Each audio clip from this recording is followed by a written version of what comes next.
Alrighty, rookies. We have had an absolute chaotic round 3.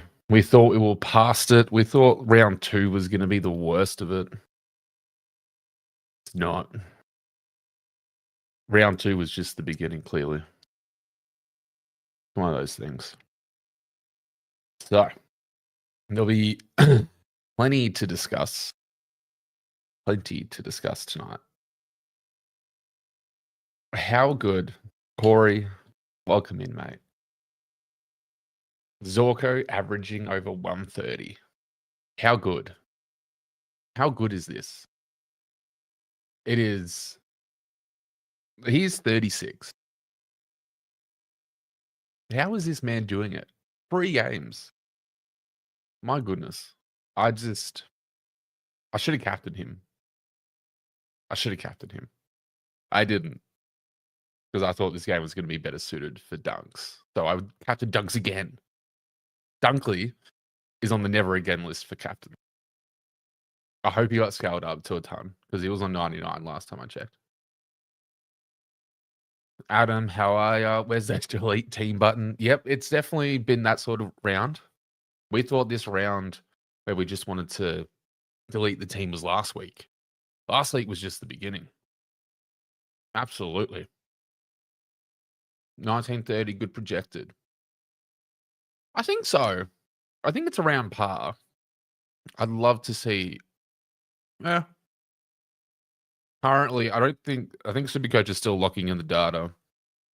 My projected is 1920 at the moment. My savior for this week is hands down Jack Sinclair. Fridge let me down. It is crazy that I was better off bringing in Bice for Perryman this week and just fielding Trader. How is that a thing? Like, there is 22 points difference. Stupid. Supercoach Pro, Brady, how are you, mate? Hopefully you're not too gone. I imagine you are, though. Hope you're having a good time out there, though. Corey, I'm annoyed. I picked the lowest of Nass, Dale, and Holmes. I went Dale. That's frustrating. That is frustrating. I can resonate a little bit, but Holmes is actually coming up as a great pick. Better than I expected. DJ, how are you, mate? Good to see Smith come back down to earth. See, now this is the conflicting part, right, with Smith. I will move to the screen. Let me I think I've got fan footy open. Let's have a look. We'll go through the games at some point, but everyone's hot and fresh on what happened here. So let's just have a look at Smith. 81. See, this is 1 point over what I needed from him to bring him in. So this sucks because now I kind of have to bring him in like I was planning to. But we know he's got a good ceiling. So we'll see what happens. Hi. Welcome in, mate. Scott with the worst sub combo of the season. Yeah, pretty much. Nevitt scored 20, which is going to shoot his cash gen, and then he subbed off SDK on a 50. That's nuts. That really hurts. Josh, how's it going, mate? Sinclair must have. I absolutely think so. Like, look at this man's scoring. 162. And the annoying part is I actually, as soon as it was said that Steele was out, I was like, ooh, more attention on McRae. Like, should I VC Sinclair? And then I got FOMO because I knew most people would be going McRae. I'm like, oh, but if McRae pops off, always follow your gut, guys. Always follow. I need to take my own advice. Corey, I'm going Dawson captain as I missed the McRae C. Yeah, look, definitely a good idea. I think Dawson's going to give you at least a 120. So I think you'll be fine. Jeez, welcome in, mate. Welcome in. Never sub broke my heart. I called it 100 game. Yeah. I saw the sub news and I moved Nevitt to bench and put Hewitt on field. So I'm hoping there's just enough distance where Hewitt potentially pops off, but I'm not expecting a lot from Hewitt. Kai, I'm projected at 1830 somehow. Yep. I'm gonna keep refreshing. Okay, see now the teams have locked in, as in the scores. I'm now projected at 18-7-6. Jesus, this is a scary round. Adam, I went Dale and Lindsay over Sinclair and Henderson. Just end me. Yeah, look, I feel like everyone's kind of copping. I don't feel like you can dodge a bullet this week. I feel like everyone's taken hits. Like everyone had Lindsay. People even trade into Lindsay this week, and he got subbed out. And hopefully he's all good. Like he had a negative 75 break even, so that's not too bad. He can still make cash. It's just does he actually play moving forward? Jack, welcome in. Having a shocker this week. I think most of us are. I'd love to know what par is. I would love to know. I wish we had like an actual calculator, like not this stupid projection that never really works. Cheese. Let's just get back to full screen for the moment. Let's have the conversation. Sam Darcy top 6. Hey, might be Horn Francis down to Sam Darcy instead of Bailey Smith. So, how many frees against did Smith have? It seemed like a lot. Yeah. I feel like there was just a lot of like really unnecessary calls, but then also a lot of missed calls at the same time. Like there was no consistency at all. I'd rather Humphrey at a cheaper price. Humphrey is definitely putting his name up. I think a lot of eyes are going on Humphrey now. For Warshaw, he got an 81 on a 20. Yeah, I don't know what champion data are doing, but they love Smith. 28% disposal efficiency. Now, Dunkley, what was Dunkley's actual final score? A 98. Get stuffed. It was his DE. He was like 42% disposal efficiency. So Dunkley was a letdown. Richards was a letdown. DE has just gone out the window this week. I've not seen a ton in my midfield. This is scary. I captain Whitfield pretty pissed. Josh, what did Whitfield get? I didn't watch this game because I was watching the Geelong game. 109. I mean, hey, could be worse. Could have captained Dunkley or Neil. Can always be worse.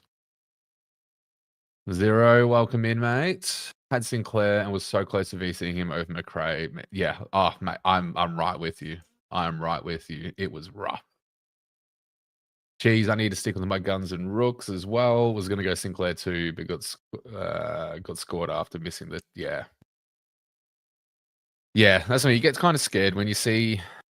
I just need to not listen to outside noise. Abs, Godfather, Lord of the Spuds talks about blocking out the noise. I need to practice this because I get FOMO of following the pack. And it's so annoying. It always shoots me the bloody foot. Anyway. Brad, Supercoach Pro, go well, mate, listening on the Lappy. 03 Blues, lol. Yeah.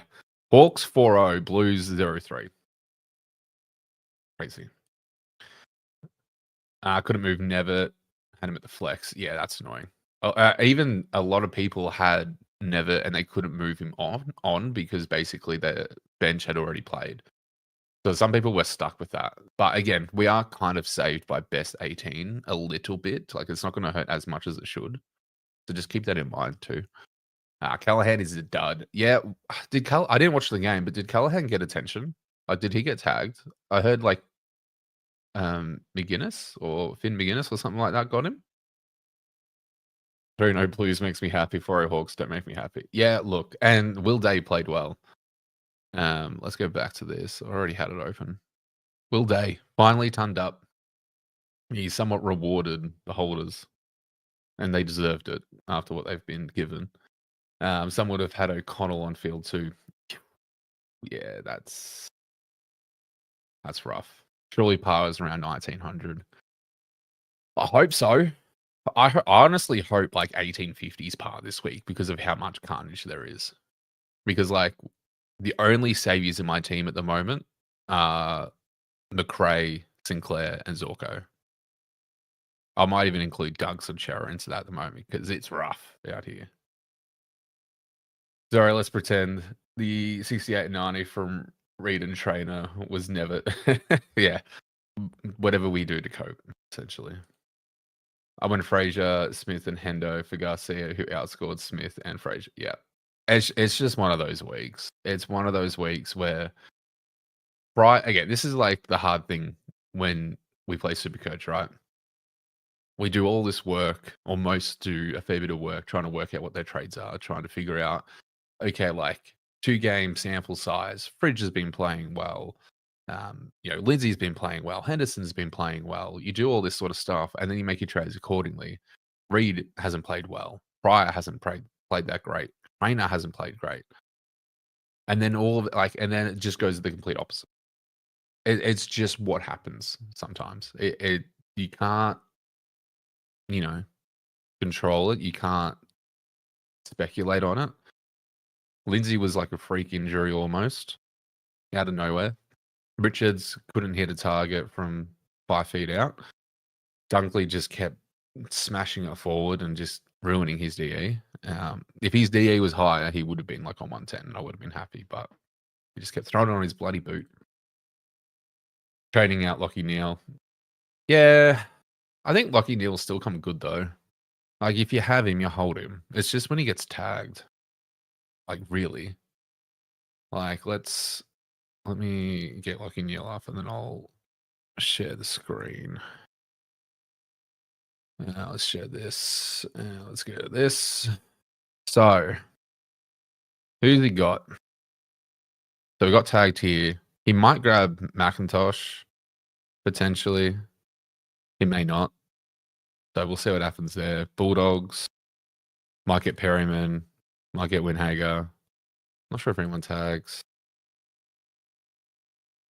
Maybe it is a good idea to trade out a Neil. But I think if you were going to trade out, you trade out the week that just passed. Yeah, he's a lot of. That's what I see though. Like I was worried that Smith was not in a great place, like is it on the physical front. Turns out he was because he still ran like an absolute machine. So and apparently champion data love him. So I feel like he's a must bring in. But I really don't feel like deviating from my structure or my plan just yet because it's worked kind of well. Whether I don't think I'm staying in the top 1% this week, unfortunately. Having Neil, Rosie, Callahan, Oliver just killed me. Yeah, that's rough. I wonder if some people are gonna miss their captain score if their captain score doesn't make the best 18. So I feel for you, Max. Feel for you, Daniel. Somehow I predict 1979, but first thing I got right for the Supercoach this year had Sion Sinclair. Ooh. Oh, Sion Sinclair is nasty. My goodness. Yaron, my man, how are you? Hopefully you're having a great week, Supercoach wise. Hopefully your dog's all good and back in good spirits. Jack, all the rookies are doing better than half of my premiums. It's literally that week. It is literally that week. That's all it is. Like if we look at Essendon and we just do a sneaky little, is this already organized? Yeah. So look at this. Merritt 106. Reed. Who else you had? You had Caddy, who is, I would say, a young bloke. Pryor 78. Solid. And then you had Thin 80. Rosie, disgusting. Moraes, or whatever his name is, a 94. A rookie. All right, now let's get into this one. So was there any? I don't think those were any real rookies from Carlton. So, but the Doc Davidson, 129. Who saw that coming? I would have chucked the captain on him. Crazy. Sanders actually gave a bit back. Dale, 81. I actually made a call in a group chat before the game, before the bounce, saying this will be Dale's first sub-time game. I felt it was like vindication getting it right because I didn't bring him into my team. So I definitely wanted to see it. 48 of you's in here. Awesome. Welcome in. This is pretty much like a welfare check on all of us. Make sure you give the stream a like if you're not a part of the subscriber list. Make sure you do that. We're aiming for 500 and not too far away. Josh had Jack McRae set as my C and VC, then changed it to Whitfield. Yeah. You see, this is my thing. I've gone from I'm not last week. I'm not going to captain Dunkley after he scored a 176 or 73. Burnt me last week. Not as much. He scored like a 117. I was like, I'm never going to do that again. I should always captain Zorko if I'm going to go Brizzy. And I didn't take my own advice because Zorko is somehow defining age. It's crazy. Kai, bye bye STK. Yeah, Guns and Rooks is. I definitely agree. The plan. I don't know. I think I brought in Fridge just for a stopgap because if Stewart's back in good form, I can grab him. Plus, if Mills looks the goods, I can grab him. But either moving to Connor O'Sullivan or grabbing Bice, who's on a buy and fielding trainer, was the clear. Well, it wasn't clear, but as soon as Stewart was laid out, I probably should have just grabbed Connor O'Sullivan. To be fair, missed opportunity. Abs had Armstrong for -2. That's rough. That is right up Ab's alley though. Like it would happen to him. Jack, glad my Lions are 3-0. Didn't watch the Hawks game, but good effort when there were 6 goals down early. Yeah, that's what I mean. Last time I checked that score, Greater Western Sydney were doing so well, and then all of a sudden Hawks come out and win. I'm like, sure, okay then. And just like Geelong came out swinging, and then just couldn't convert. So, what seems like a good score this round? Honestly, I don't even think I can begin to guess. I'm probably going to say anything over 1900 is going to be solid, just because of how much chaos this. The primos aren't primos. The rookies are now primos. They've done some Freaky Friday shit, and it's all gone. It's all gone. Yo, Coach Gorn's unders to start the season is because Melbourne's midfield is getting smashed in the clearances by 10 plus in it. Yeah. Well, see, this is my thing. Gorn's going to be a really good question, and there's going to be a lot of things talking about Gorn. I will show the rest of my teams because whatever. So I've got Gorny. There's going to be a lot of questions about do we hold Gorn? Do we trade out of him before his price drops massively? Because it is going to drop. Because he had like a 180 break even. And if he's probably going to drop maybe 50K. He's got Geelong coming up, which will either be Blitzcarves, SDK, or Stanley. Now, what has he previously done? Okay. If he does trash against Geelong, he's gone. We'll put it that way. And this is annoying because I chose Gorn to be set and forget. And it's not happening. So it is what it is. But for trying to fly through these comments, guys, I appreciate your patience. Guy Callahan tagged by Nash, leaving green open. See, this is what happens. He came out swinging in preseason and first few games, and now he's just got the attention and he can't do anything about it. There you go. Cheese, I'm projected for 2000, but we all know that never happens. Hey, look, if a lot of people are getting in the 1800s, you might have a really good round, Cheese. Not that you should really buy into the projections, but that's a feel good. That's like a safety net. Adam, promos are all spuds, but thankfully lots of rookies are going nuts. Yeah, I see this is the thing. Even though I have a 90 sitting over here, I still own him, so I'm still going to get that cashed in. So I'm okay with that. Stone got a 46, so Stone's out of my team. The SPP, this absolute spud, has St Kilda next, so I feel like I should hold because he still made money, which is annoying. So I don't want to hold him, but it is what it is. So SPP, I'll probably hold on to against the Saints. I don't know if I have to let go because I have to get Bice in somehow. Now, it is going to be an absolute waste of 2 trades, but I could just take the cash gen from Fraser, move him down to Bice, and then just field trainer and Bice because I'll have Roberts back.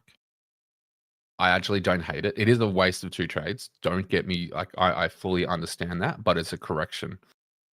It's an absolute correction. Because then I could easily move, Kako or Stone up to Smith and then fix this mess up. I still have faith in my midfield. Lindsay will have to figure out if it's a proper injury, then we'll have to go there and we'll have to get rid of him. You got Marias, you've got Paul was going to be one, but he got dropped. Who else you got? I think Moraes is really the only must-have at the moment. Yeah. Yeah, look, the primos didn't primo this week. That's just the theme. It's just the theme that it is. Supercoach Pro, rookie scoring better than primos. Yeah, yep. Neil trading out. Liver is a must-have. See, this is the thing, right? I chose Richards because I thought he would be a liver. Turns out the liver I wanted is actually liver. It was just scary going into that pick given his 2024 season. It's ridiculous. Neil going to go down to like 55K. Yeah, Neil's going to drop massively, which is probably good for non-owners like myself if we want to go there. But just seeing how badly he handles a tag, like it does put me off because I want someone who's going to consistently do well. But Neil has the capacity to have a massive ceiling. So that's like the only benefit. Max, it's over. It's over. Yeah. I feel like a lot of people are very much in that same boat. Well, the way I approach it is yes, this is like heavily disappointing and like I'm kind of gutted about how my team's performing. But I'm only feeling that way because I'm now regretting the choices that I made. But if you asked me before the round even started, was I very confident in my trade-ins? I would have told you 100%. Like I was very confident in choosing Sinclair and getting Stewart out because I had a feeling Stewart was going to be laid out, which he was. Should have that have been a clear indicator to get O'Sullivan in, like Connor O'Sullivan? Probably, and I should have done that instead. But instead I got Fraser because I didn't want to miss out on the price share if he scored another ton. So I think bringing him in was an okay trade. And I got in Henderson in, who has a negative 71 break even. My trades at the time were pretty calculated and good trades. It's just been one of those rounds. So keep this all in mind, guys. It's really easy to get into that trap that, oh, if I knew or I made the wrong trades. You didn't make the wrong trades. You made the trades with the information you have at the time. We just happen to have the reality right now. And the reality is very grim. And I don't think any of us could have picked that, we'd have Trainer outscoring a Fridge, outscoring. Oh, Dunkley got scaled up to 105. I'll take that. Sorry, I'm deviating. Who would have picked that a Trainer would outscore a Richards, would outscore an Oliver, who would outscore an Ashcroft, and a Lindsay, and a Gorn, and a Horde Francis? You don't assume that, especially based off Trainer's last game. You don't see that happening. So it's hard. You get stuck. So I know I deviated, but we're all in this. It's emotionally tiring to do it because if you guys are anything like me, I've got KO or whatever on one screen and I'm constantly flipping through fan footy or the app to check the scores and my emotions do this. Exhausting. Supercoach Pro, Neil going 160 next week, 100%. Dunk's going to go off. Neil's going to go off. McIntosh won't be able to keep up with either of them. Everyone trading out Neil as a non-owners is salivating. That's literally it. Non-owners, we're just like, yes, keep doing it. Because it's eventually, he's going to turn it around. All primos do, hopefully, in the most case. Like, Cheezel will turn it around. If Gorn doesn't turn it around next week, though, like, he's gone. Like, I'll bring in Nank or I'll just bring in Sherry and, we'll go from there. But I'm reluctant to move out primos, and no, I don't count Stewie as like a primo. He's a fallen primo. He's fallen for a reason. So we'll see how we go. I projected 1881 with 6 left and a captain left. Solid. How many do I have left? So I've got Sheasel, I've got O'Driscoll, Hewitt, Rankin, and Daniel. So I've got 5 left. Rip. Goodbye 1%. Stood, if he loses enough cash, then you might as well keep him because you've already lost. He will get a tag eventually. But yeah, you make a really good point though. Is the tags are a very in thing at the moment with footy. They're gonna come. And Kai made a really good point in the review crew on this Monday that passed. Is that you only really take the loss if you trade them out after the price drop. If you got them into your team to hold them until an injury or until season's end, are you really taking a loss? Like, the reality of it is it's not a loss because he might come back and be more. Like, there's a bit of a stock market evaluation sort of thing going on there, but, like, the premise is right. Is it a loss? Like, I could easily like, Fraser's a stopgap until Mills comes in or Stewart bottoms out and he's back in good form, and then Stewart comes back in, and it's an easy. Then I've got, just one fieldable rookie. Joshua, thoughts on Rao? He's done this before. He's absolutely done this before, where he just goes nuts early in the season and then drops off completely. Like, he goes on 136, 69% disposal efficiency. He had the most contested possessions, most clearances. Like, he does this. He goes nuts. Goes absolutely nuts sometimes. He's just a really good, and he actually looks a little bit fitter this year than last. So could have been a miss. Anderson, I was actually expecting what Real got, but it is what it is. Humphrey is the one we're going to watch. Humphrey is a watch for sure. Saying I'm going 1858 and I see Dunks, it's over. I mean, Dunks just got scaled up to 105. I don't really think it's over. I think there's just too much chaos. Like, if you took a McRae 120, you're happy. So it just is what it is. Yep, Adam Dunks 105 now. Saved. Absolutely saved. Got kissed. I have the C on Sherry, hoping to take Rob to the bin. Yeah, for sure. I think Sherry will do very, very well. CWT, welcome in, mate. Hope your team is surviving. Hopefully you're not. I don't know. I felt like crawling into the bath and having a good cry at some point. It was gnarly. Corey, so Connor O'Sullivan was a good trade in. I definitely think so. There was a lot of questions and this is a really annoying thing about Geelong because they're well known for this. Is they're very last minute, very blurry with their injuries. SDK, I'm not sure on like how many hitouts that he had in the game, but it was very much shared in regards to like ruck time. So as you see, he had 20 hitouts compared to So yeah, Neil had 3. It's hard because you would expect SDK. Most would expect SDK to swing down back if needed, but Stanley didn't get called into the team. So where is he? O'Sullivan at 77. Look, it's not like an absolute big miss. I actually thought he scored more than this. I thought he scored in like the 80s again, like he did last week. But from like a cash gen perspective, this is fine. I can't believe I bring in Rosie. Yeah, that's rough, Josh. That is absolutely rough. Yeah, 5 rookie defenders been 60 plus this week. Yeah, so let's just all remove our primos and just have a full rookie backline. What could go wrong? Just remember, this is just 1 week, guys. Next week, we will absolutely see probably a flip where we see the primos go nuts again. Like, the only primos that have really gone nuts consistently are Zorko. Like, Zorko, this man, let's just have a look at what he's done, right? A 139, a 136, and now a 135.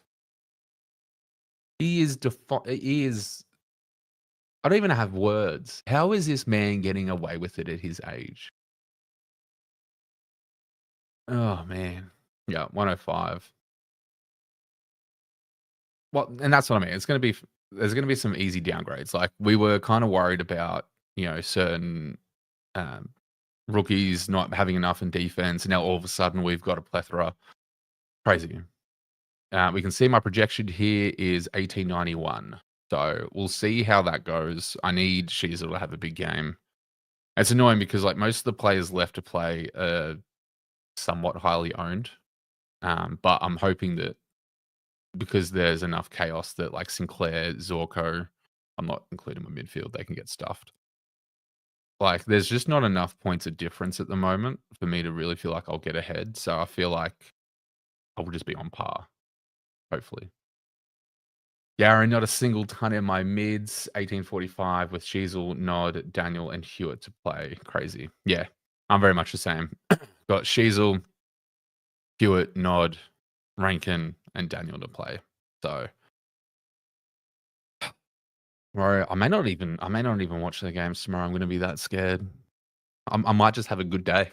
I might just decide to have a good day. You know, not watch Supercoach, not watch the games. Just take a day off, and then the scores are what they are. Crazy, right? I feel like I spent all day watching games. Like I tried to do housework, and I was doing like actual work as well. It was rip a day. Not really. I was too stressed, but this is what we sign up for with Supercoach, eh? Make sure you guys get your questions in. We are getting through comments as we can. 71 of you in here. Thank you so much for joining me late on a Saturday night for Supercoach After Dark. Just a new series that will come in when available. Maybe myself, maybe someone like Supercoach Pro joining. So make sure you give the stream a like and make sure you subscribe as well, just so you stay up to date with everything. Corey, I went Zorko C to McRae, then Dawson this week. See, I went TDK VC to McRae VC, almost went to Sinclair VC, but then got FOMO out of getting behind the pack. Never works. And now I'm in this mess of having a bloody Dunkley captain. Dunkley was meant to go off this game. It was prime, but then I saw him keep going to give attention to Dangerfield, Smith. And it's just the unfortunate thing about his role is he is that kind of man that gets that job essentially, which sucks. Max, if Shiesel goes bad, might just quit Supercoach. I think we're due for Shiesel to have a spike game, so I think we'll be okay. Yep, Dunkley just got scoured. Dorko dunks Neil. I'm just glad I've got the top 2 performers out of that. But if you held on to Mr. Will Ashcroft, you would be very, very happy. This man absolutely popped off this round. This man scored a 136. A 136.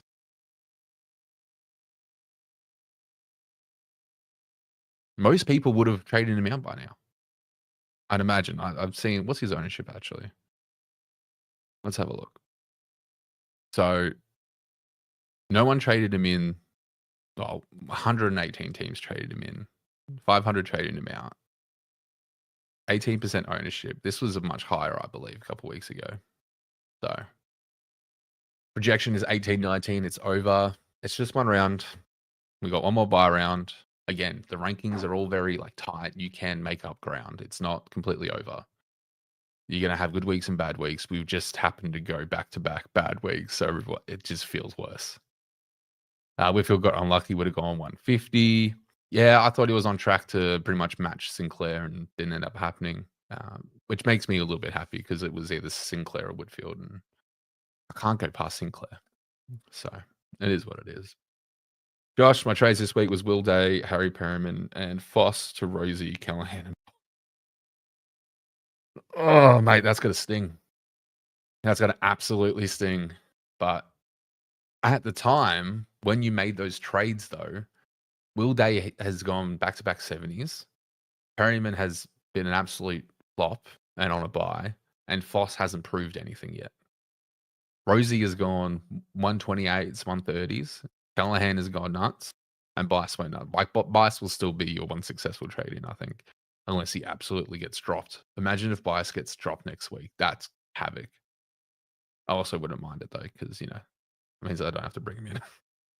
Geez, I hate Gorm, but we're probably stuck with the big fraud. Yeah, he just doesn't look fit. He looked better than last week. By the end of the game, the first half, he looked shocking. By the end, though, he did look much, much better. I also think he got stitched up a bit by champion data. I feel like he should have, that was unders for Gorn, for sure. So I'm hoping we see a massive bounce back game from Gorn next week. If not, we're in strife. But I'm just going to captain Zorko next week. And I'm just going to VC DeConing. Who's DeConing got next week, actually? Darcy Cameron. Okay, maybe we don't go there. Maybe we don't. Supercoach Pro, gone. Horny Man, get out of my side. Yeah. I'm still unsure what to do with the Horny Man. I might trade him to Smith and then... But then who else are we getting in the forward line? Maybe I get Smith and Humphreys in. and just leave the back line alone because overall it's probably not bad. Like Fraser still looked good. Like he's still kind of the Mr. Fix It. It's just, yeah, I think Libba was just taking absolutely everything. Well, there's no confirmations on how long Lindsay's out for yet. I haven't seen.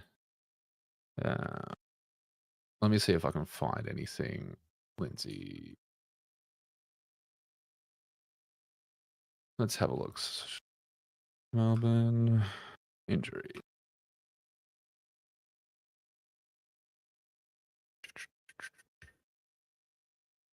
I'm not seeing anything. Yeah, I'm not really seeing any updates. So we're just gonna kind of have to wait till Tuesday for confirmed reports, unfortunately. See, this is the thing, Corey. Most of us did.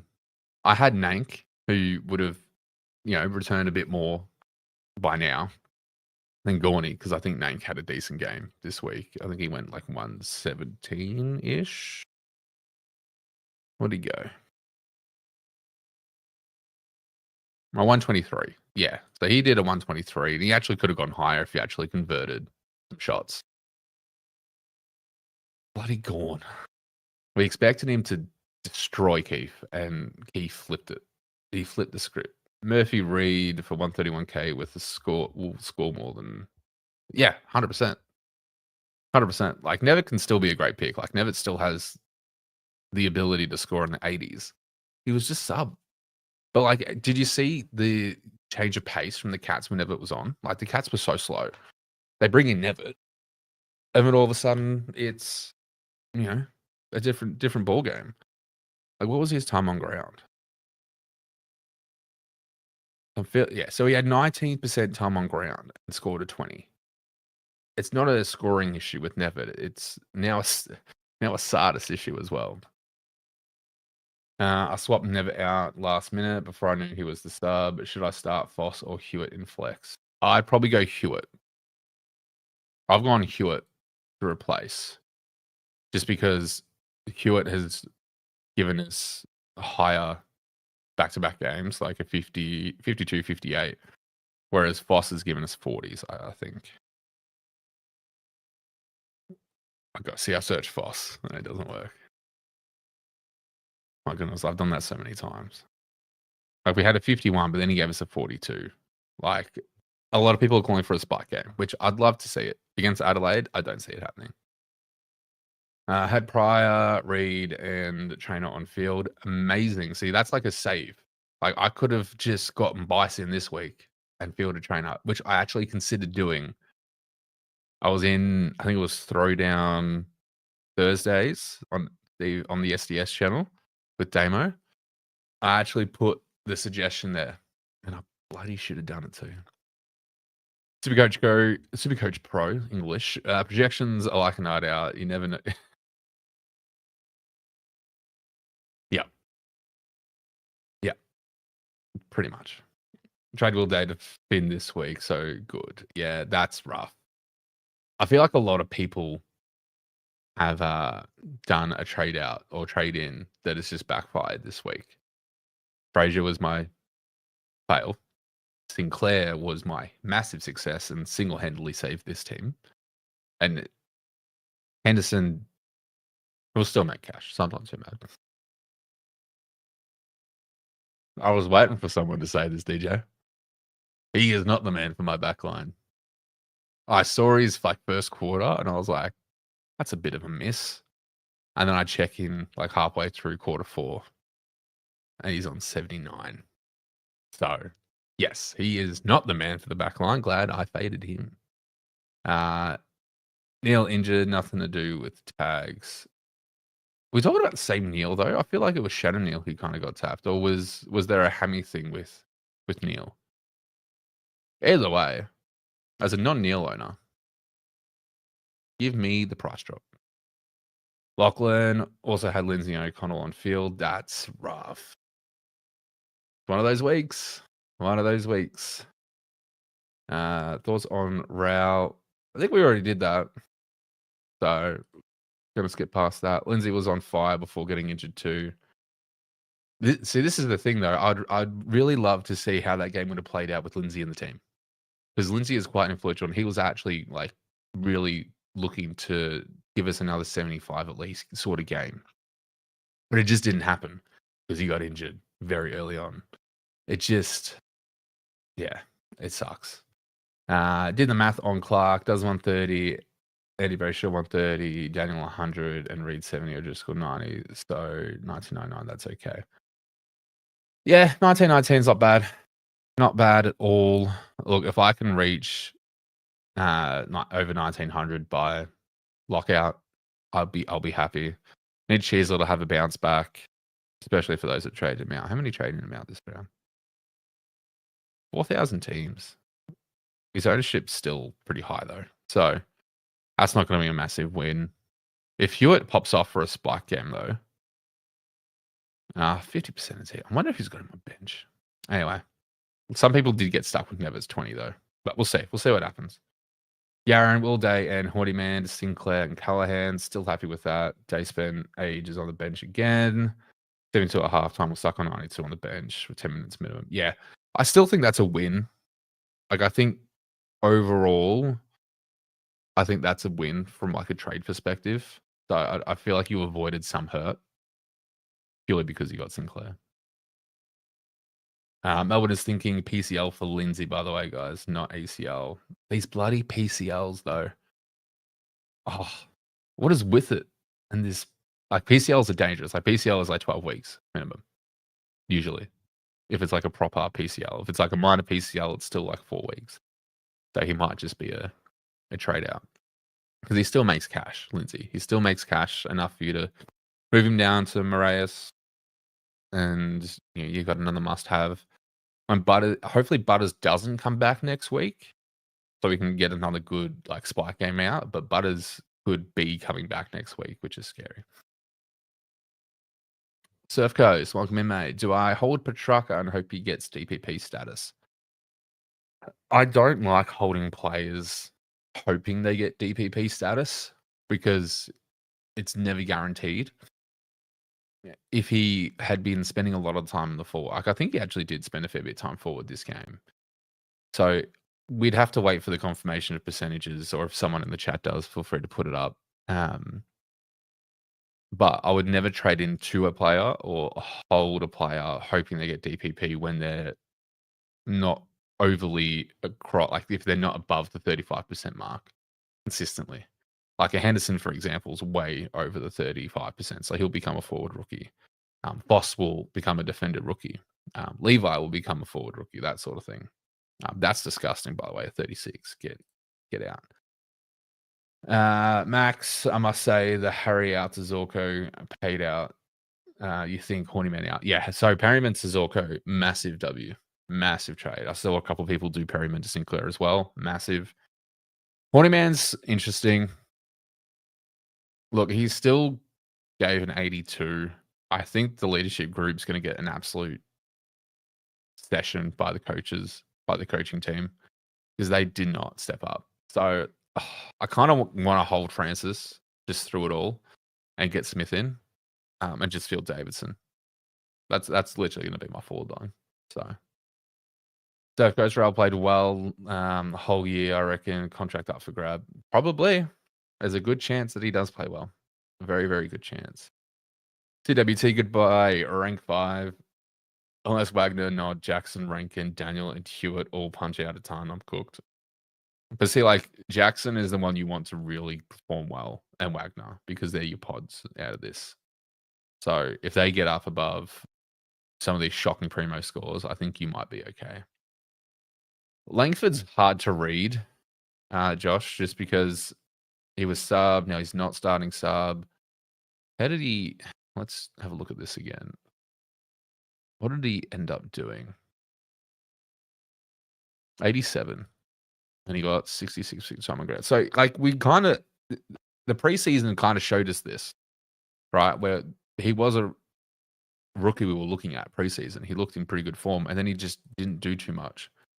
But we can see again that when he's given the opportunity to, he can. It's just whether he's going to maintain that opportunity. Hold Lindsay. I would honestly wait for reports to come out on Tuesday before we even try any of them. So just hold that thought. Matthew traded in Noah Anderson instead of Finn Callahan, feeling better about it now. 100%. 100%. Anderson's still turned up. 109 against Callahan's, what was it? 50 something? 55. Ugh. Disgusting. Yeah, it was always gonna be. I mean, I wasn't expecting Callahan to go this poorly, but mid prices, man, they just fail. They fail. Studi would actually love to hold a lot of my premiums. They have had a rough round. Realistically, they're all gun players for a season. They all bounce back in unison, and you'll have a huge week. And I tend to agree with this sort of thing. I definitely tend to agree with this kind of approach. Why I'm holding on to Sheasel, it's why I hold on to Gorn. Probably why I'll hold on to Horny Man. Like, I'm not getting rid of Dunkley, not getting rid of Richards, and not getting rid of Oliver. Definitely not getting rid of Chera. Chera's been absolutely amazing. He's probably been the only consistent mid-pricer I've had. Outside of Roberts, if you include him, but I think Roberts has kind of fallen into that born primo section. And Cheese, just wait for scan results. I'd say, yeah, 100%. Jack, fantastic day for me. Lindsay injured, Levi 36, SDK subbed for Nevitt, who had 20, Petrarca against Stinky. Yeah, that's a rough week, Jack. That's a rough week. I go Sin 80, Reed 88, and Luke 90. So good. Yeah, solid. I think Sin was a bit of a hindsight one where we're kind of like, ooh, like we missed that. So we can't get everyone. You can't get everyone. You're not going to get all your picks right. Like, none of us felt that we got the pick right when we had Pryor or Reed, and they were doing 35s and 40s and early 50s. And especially with Trainer. Like, Trainer had a bloody a 24 last week. No one expected for him to come out and do a 90 this week. Not at all. Like, it's ridiculous. Again, it's just one of those weeks, guys. Like, we will move on. We will survive, and you can make up your ranks. But it's a long season. It's a long season, guys. Like, it is crappy when you're stuck in it, but it's a long season. Yeah, definitely. Definitely nice to see Al Hawi. I don't even know how you pronounce his name. Probably butchered the crap out of it. Look, hopefully, it's just whether the role's there. Like, Essendon, I can't get a read. It's just tough. Should you take the McRae VC? I would. Don't risk it.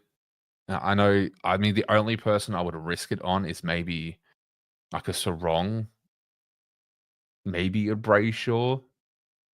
I don't know. I mean, I don't know. I risked it on Dunkley and look what happened. So, no, thank you.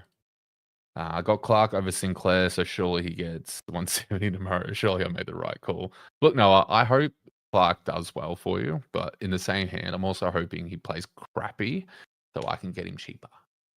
Because my goal was to try and get like a Sinclair and Clark in, and I just didn't have the cash available to do it. Yaron, sorry to clarify, I'm on 1845, those high ceiling scores for the win. Yeah. Oh, Jack is presented 1700. That's a scary number. Jeez, Matthew, hope the Scott never makes him sub again. Yeah, see, this is the thing though, right? I think because Stewart was out, O'Connor had to come in. Someone had to move out. I don't know why. What's his bloody name?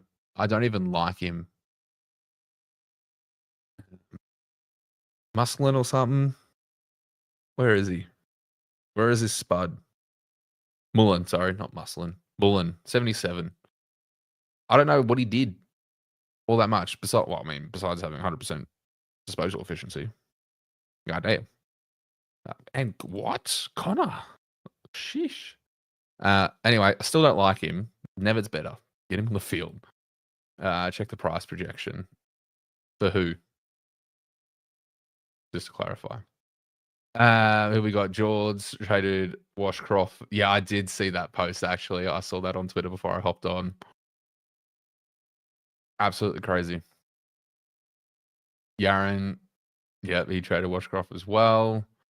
This is the thing though, guys. Like, if you brought in Brisbane players, you really should be like, you should have brought them in to hold for the easy fixture. There was going to be a game in there where it wasn't going to be as easy, but like you bought him in for these games. And if you trade him out before that, that's where it's like really at a loss. That was crazy. Marshall's a great one to kind of watch, I think. I don't know what he ended on. He looked okay.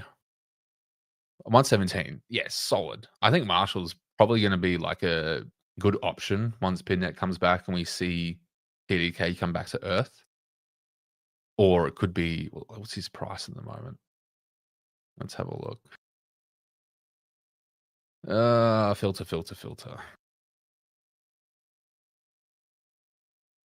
So he's at 600K now.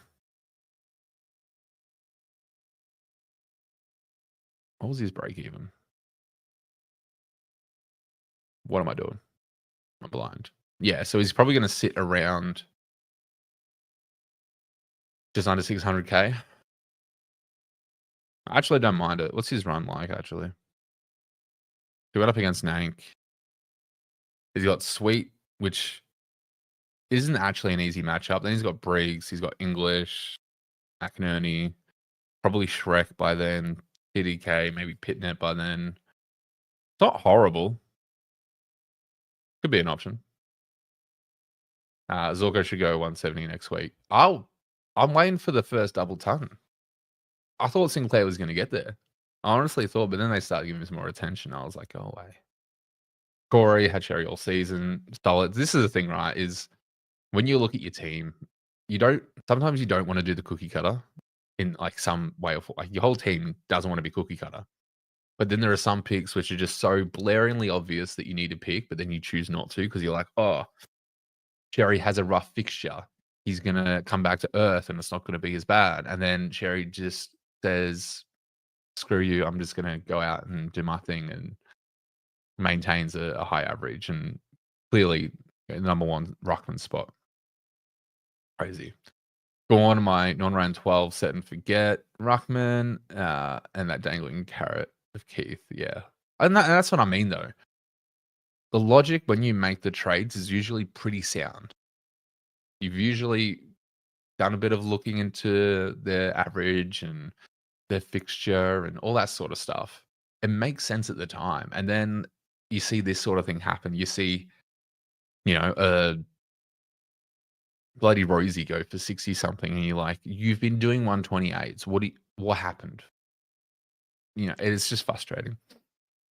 I picked Reed over Lindsay only because I was $300 off. Thank goodness. Hey, there you go. Sometimes it's a blessing in disguise.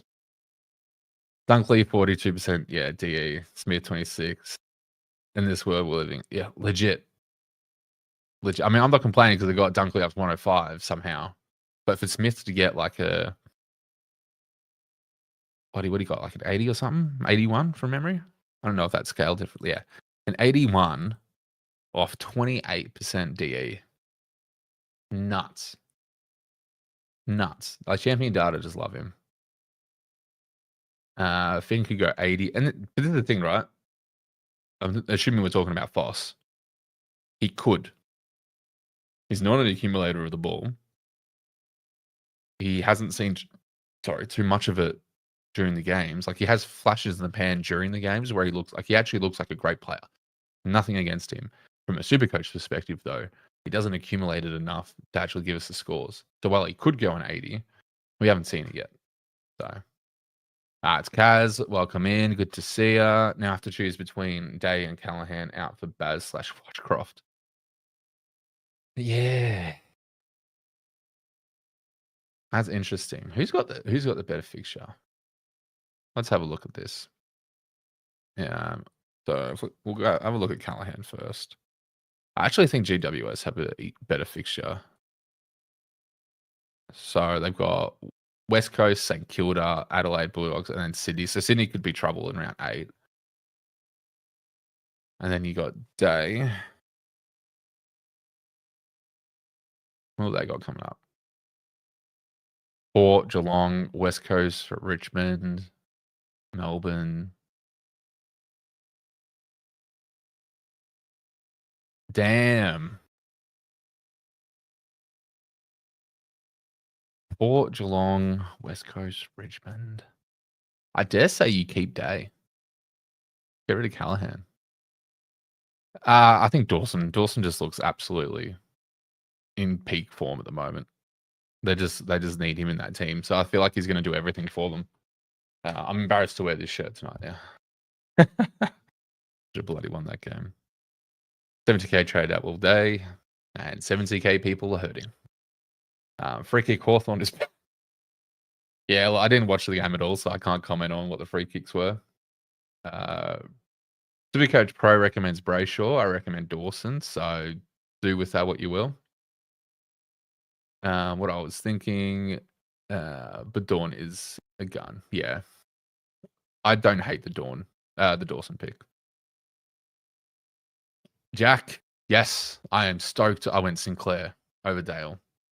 I almost because it was interesting though because it was either pick up Dale with not knowing the news on Stewart being a late out, or pick up Fridge and then being able to pivot to Sinclair or Whitfield when the news breaks that Stewart's out. So I kind of opted for that because instead of getting someone that may not finish top 6 and who's due to come back down to earth, I could go someone that is probably going to be in the top 6 like a Sinclair or Whitfield. So I opted to get Fridge in, who I wasn't excited about bringing him in, but he's just a stopgap. I could easily have fielded Trainer and gotten Bice in. So that's probably the only thing that frustrates me the most. But yes, got Sinclair. So I got kissed. Jack Cheese, also tempted to see Brayshaw. Sherry is my safe option. I'd still reckon Sherry's going to probably do better than Brayshaw. So I think he's just been a lot more consistent. So I think stick with that. Kerry, how are ya? Thoughts on Sam Darcy? The urge to trade him in for the Horny Man is real. Like he's going to go up in cash, I believe, at the end of this round. Yeah. So got a 125. He's gone 76, 117. Again, it's annoying because like we don't like bringing in like pure full forwards because like they need to get goals to score well. But how can you ignore the form that Darcy's in? Like he might finish top 6 if it stays this way. Callahan has West Coast next week. Hopefully a big score incoming. Well, this is the thing though, is like overall though, like Day's fixture really opens up as well. And if he did this against GWS, which was probably going to be one of his tougher matchups, you start to wonder on if you now just commit to the hold. Because now you're selling at a loss, irrespectively. So do you hold it and then get the scores and then his price gem back? Like it's a bit tricky. I think you want Zach Butts back, so no tag on Rosie. Well, I don't have Rosie. So I don't want Butters back. Most do. I don't. So the fact that I had Oliver and Chera and like my main 4 outscore Rosie, even though it's best 18, it's probably not going to be much of a difference. It kind of works in my favor. Supercoach Pro is going to roll the dice and captain Jay Clark or Rankin. Rankin's a very, very left field option for a captaincy. That balls, iron balls. Corey, at least EVP this year is before round 6 this year, 100%. So we'll get a better, we'll get it sooner so we can make the right moves sooner and hopefully fix up some glaringly problematic areas. Max no Harry Sheasel out to Zorko, solid. JM, Carlton Blues. Surprised you haven't changed your name after the start of your season, but you've got a projected 2017. Didn't realize I was doing well until I saw other people's scores. That's a solid projection, mate. Absolutely solid. Hopefully it stands because projections can screw you over because it may not be accurate. Cheese Love stood his name. Jack, I'd be very surprised if Langford was dropped. Played unreal. So strong for 100%. And he's very athletic. So I'd be very shocked if he, did that. But at the same time, he is 180k. Have we seen enough from other rookies cheaper than him that are doing enough to make this more cash? Because like cash is king. And if you go down to like I think Hall actually played very well again. Where's the game? Like Hall, for example, is still going to make decent cash, and I'm pretty sure his job security is pretty sound at the moment. So he scored an 85. Like this is solid stuff from Max Hall. He's got DPP and he's cheap, or was cheap, I should say. So he's gone 74, 33, and now an 84. What's his projection? So he's probably going to go up to about 150. He's probably more going up to 160, maybe even a Langford price actually, but he has DPP. Interesting. One to watch. Profile pick is better. Yeah, Supercoach Pro. Definitely hop in on the Supercoach After Dark stream next week. It'll be mad. Supercoach Pro joined me on the first one we did last Saturday night, and it was absolutely ball. It was so fun. And again, 74 of you in here, so absolutely love it. You guys are legends. Just wanting to continue the hurt of the Supercoach so far for this round. DJ, there's no one in the Weagles forward line that will catch Clark tomorrow. Yeah. Yeah, I have a feeling it's going to hurt not owning Clark tomorrow. I feel like he's actually going to pop off. Kerry doesn't match up well against Rob. I think he's lost his last 2 matchups to him with hitouts. All I say is we thought the same thing with Gorn, and look what happened. So I wouldn't be surprised. Cheese wasn't sold on Holmes at all, but starting to think he might be top 6. He looked elite. Yeah. I'm with you, Cheese. I'm absolutely with you on that one. Absolutely. Jack Jerry, best player in the comp. Coach Pro agrees. Is Gorn 100% out for now? No. I'm giving him the Geelong game, and then we're going to reassess. Like, Gorn needs to go like 150 against Geelong for me to be happy to keep him in the team. Otherwise, I'm just going to pivot and then catch you later. It's whatever. Jonas, my team is in tatters. 5 primo mids, and not a single one of them turned up. Dunkley got kissed and got scaled up, so I've had 1. So, yeah, Gorn hit 215. Absolutely crazy. Uncle, how are you, mate? Hope you're well. Taking the McRae 120. Can't risk anything at the moment. Solid move, mate. I think that was the move to do. I didn't listen, and I missed out on an extra 30 points, essentially.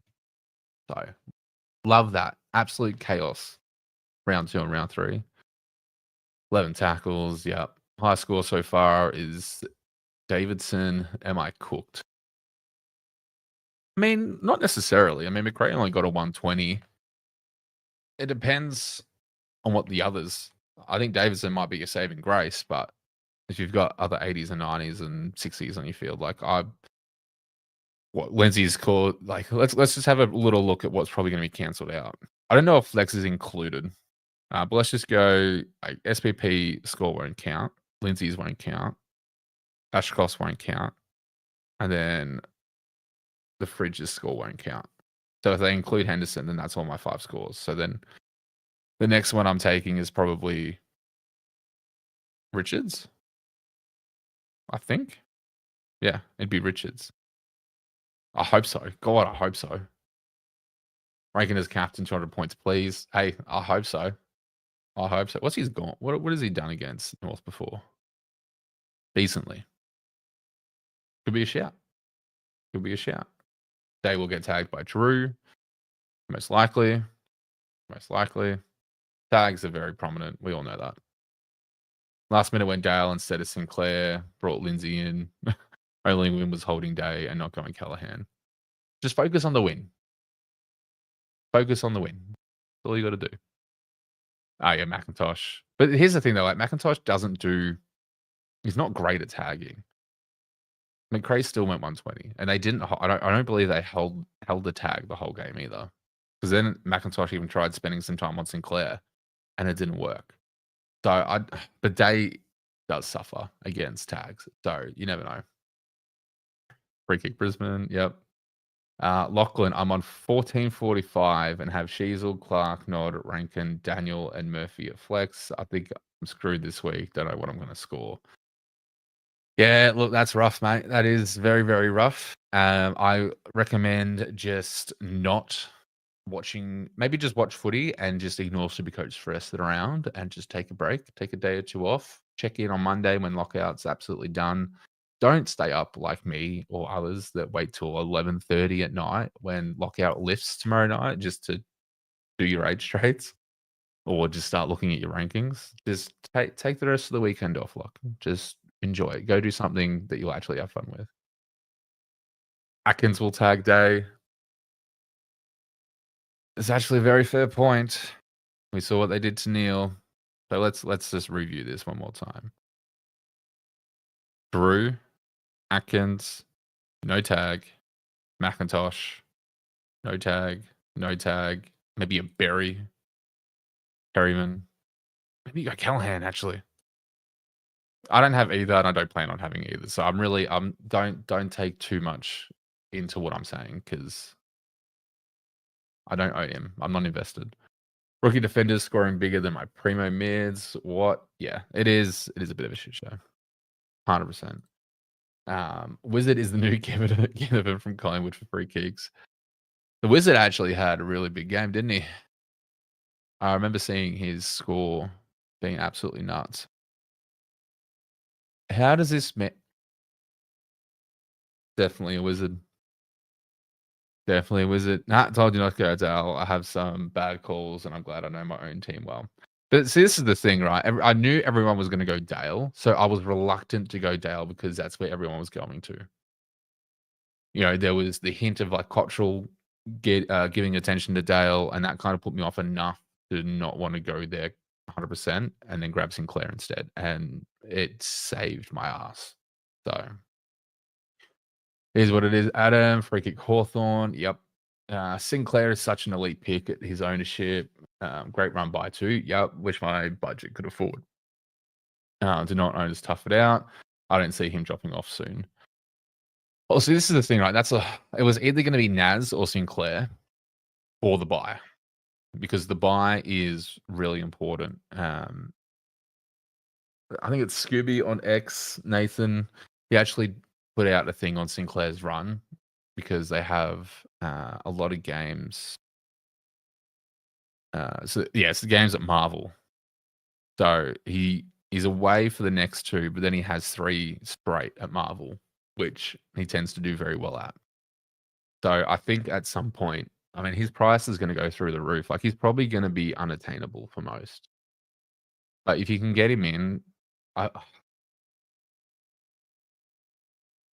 don't even know if I would pay up for him because you've most likely got other things to fix in your team. Maybe a Whitfield might be more reasonable, or a Clark if you haven't got him.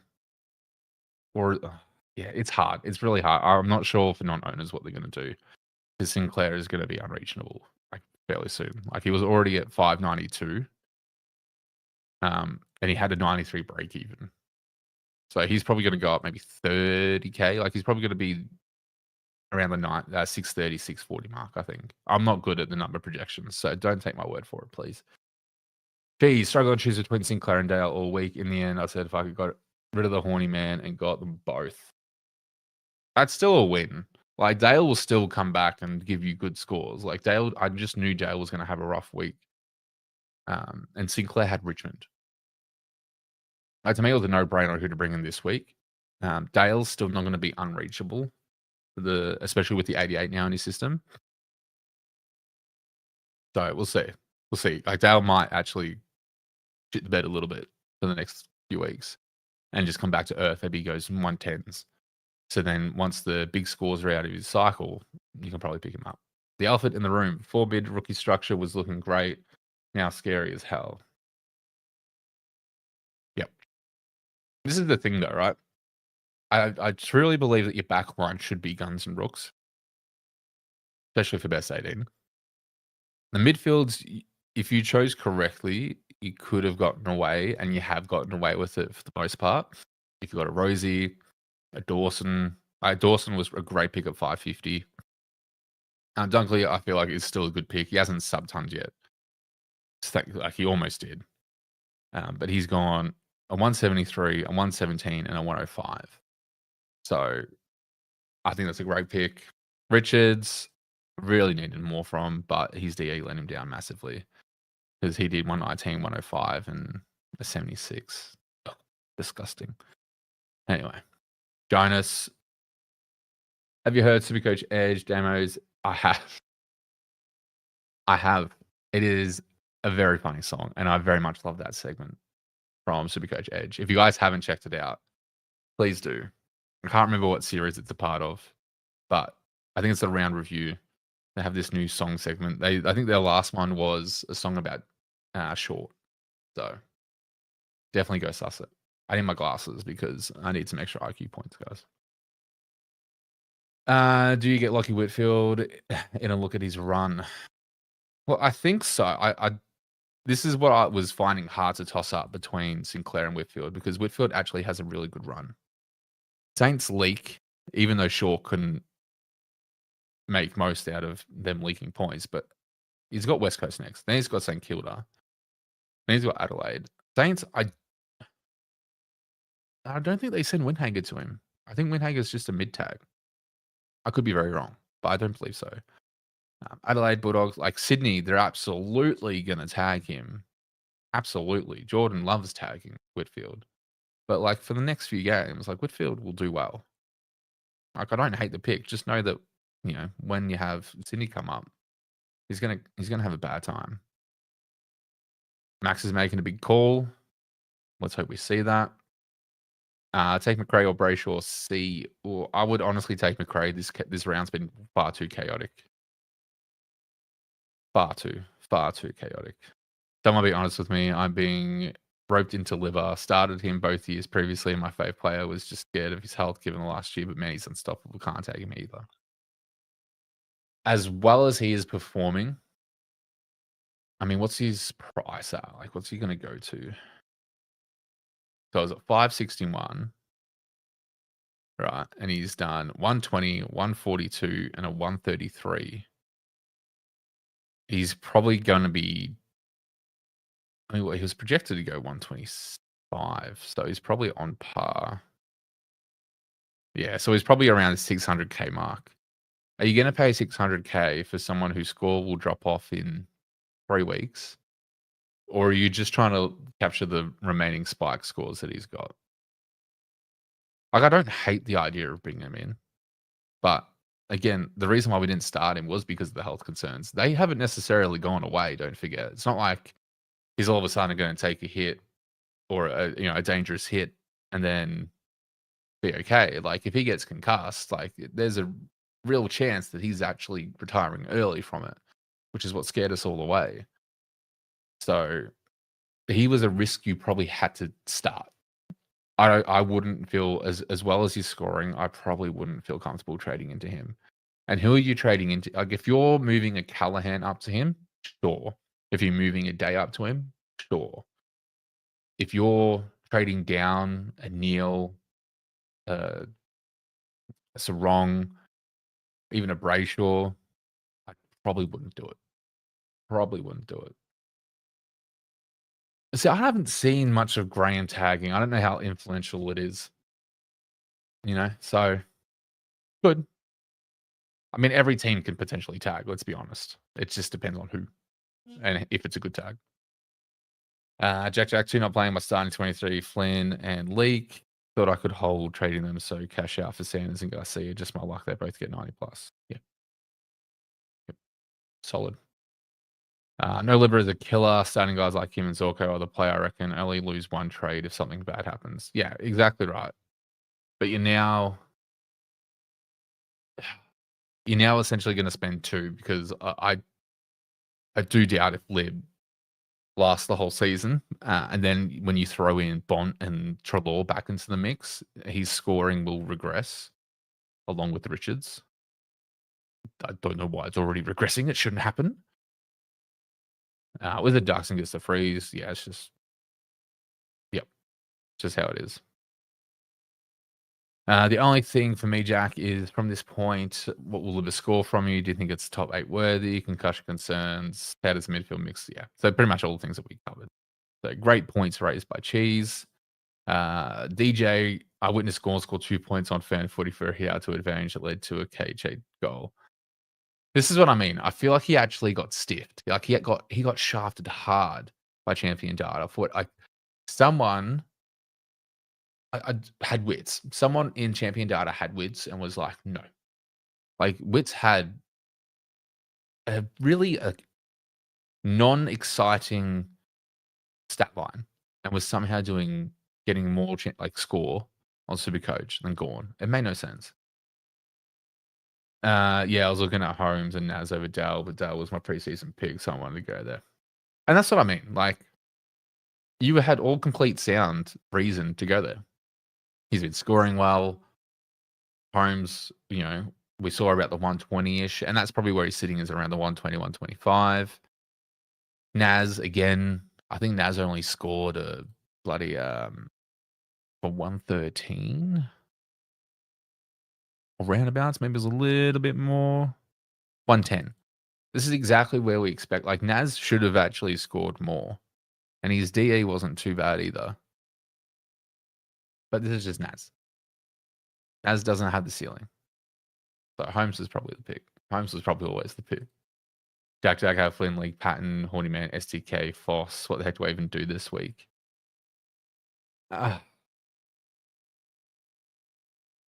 Lynn and Leak, most likely. If you haven't got Bice, move Leak to Bice. Move Flynn to like Moraes, whatever his bloody name is. Boss is probably least of your worries out of that. Horny Man's not. I think you'd go like Leak, Flynn, Patton, STK, Boss, Horny Man. Horny Man would be the last one on my list to worry about. Then we're just talking about the Wizard and how he gets freeze. Hope he gets tagged for the next 2 games. No. Not happening. Use that price extension to see how much Sinclair will be. Still haven't got it installed. This is a different computer than what I usually use, guys. I still need to get it done. Absolute shambles. Absolute shambles. I'll see if I can actually do that while we go through some more questions.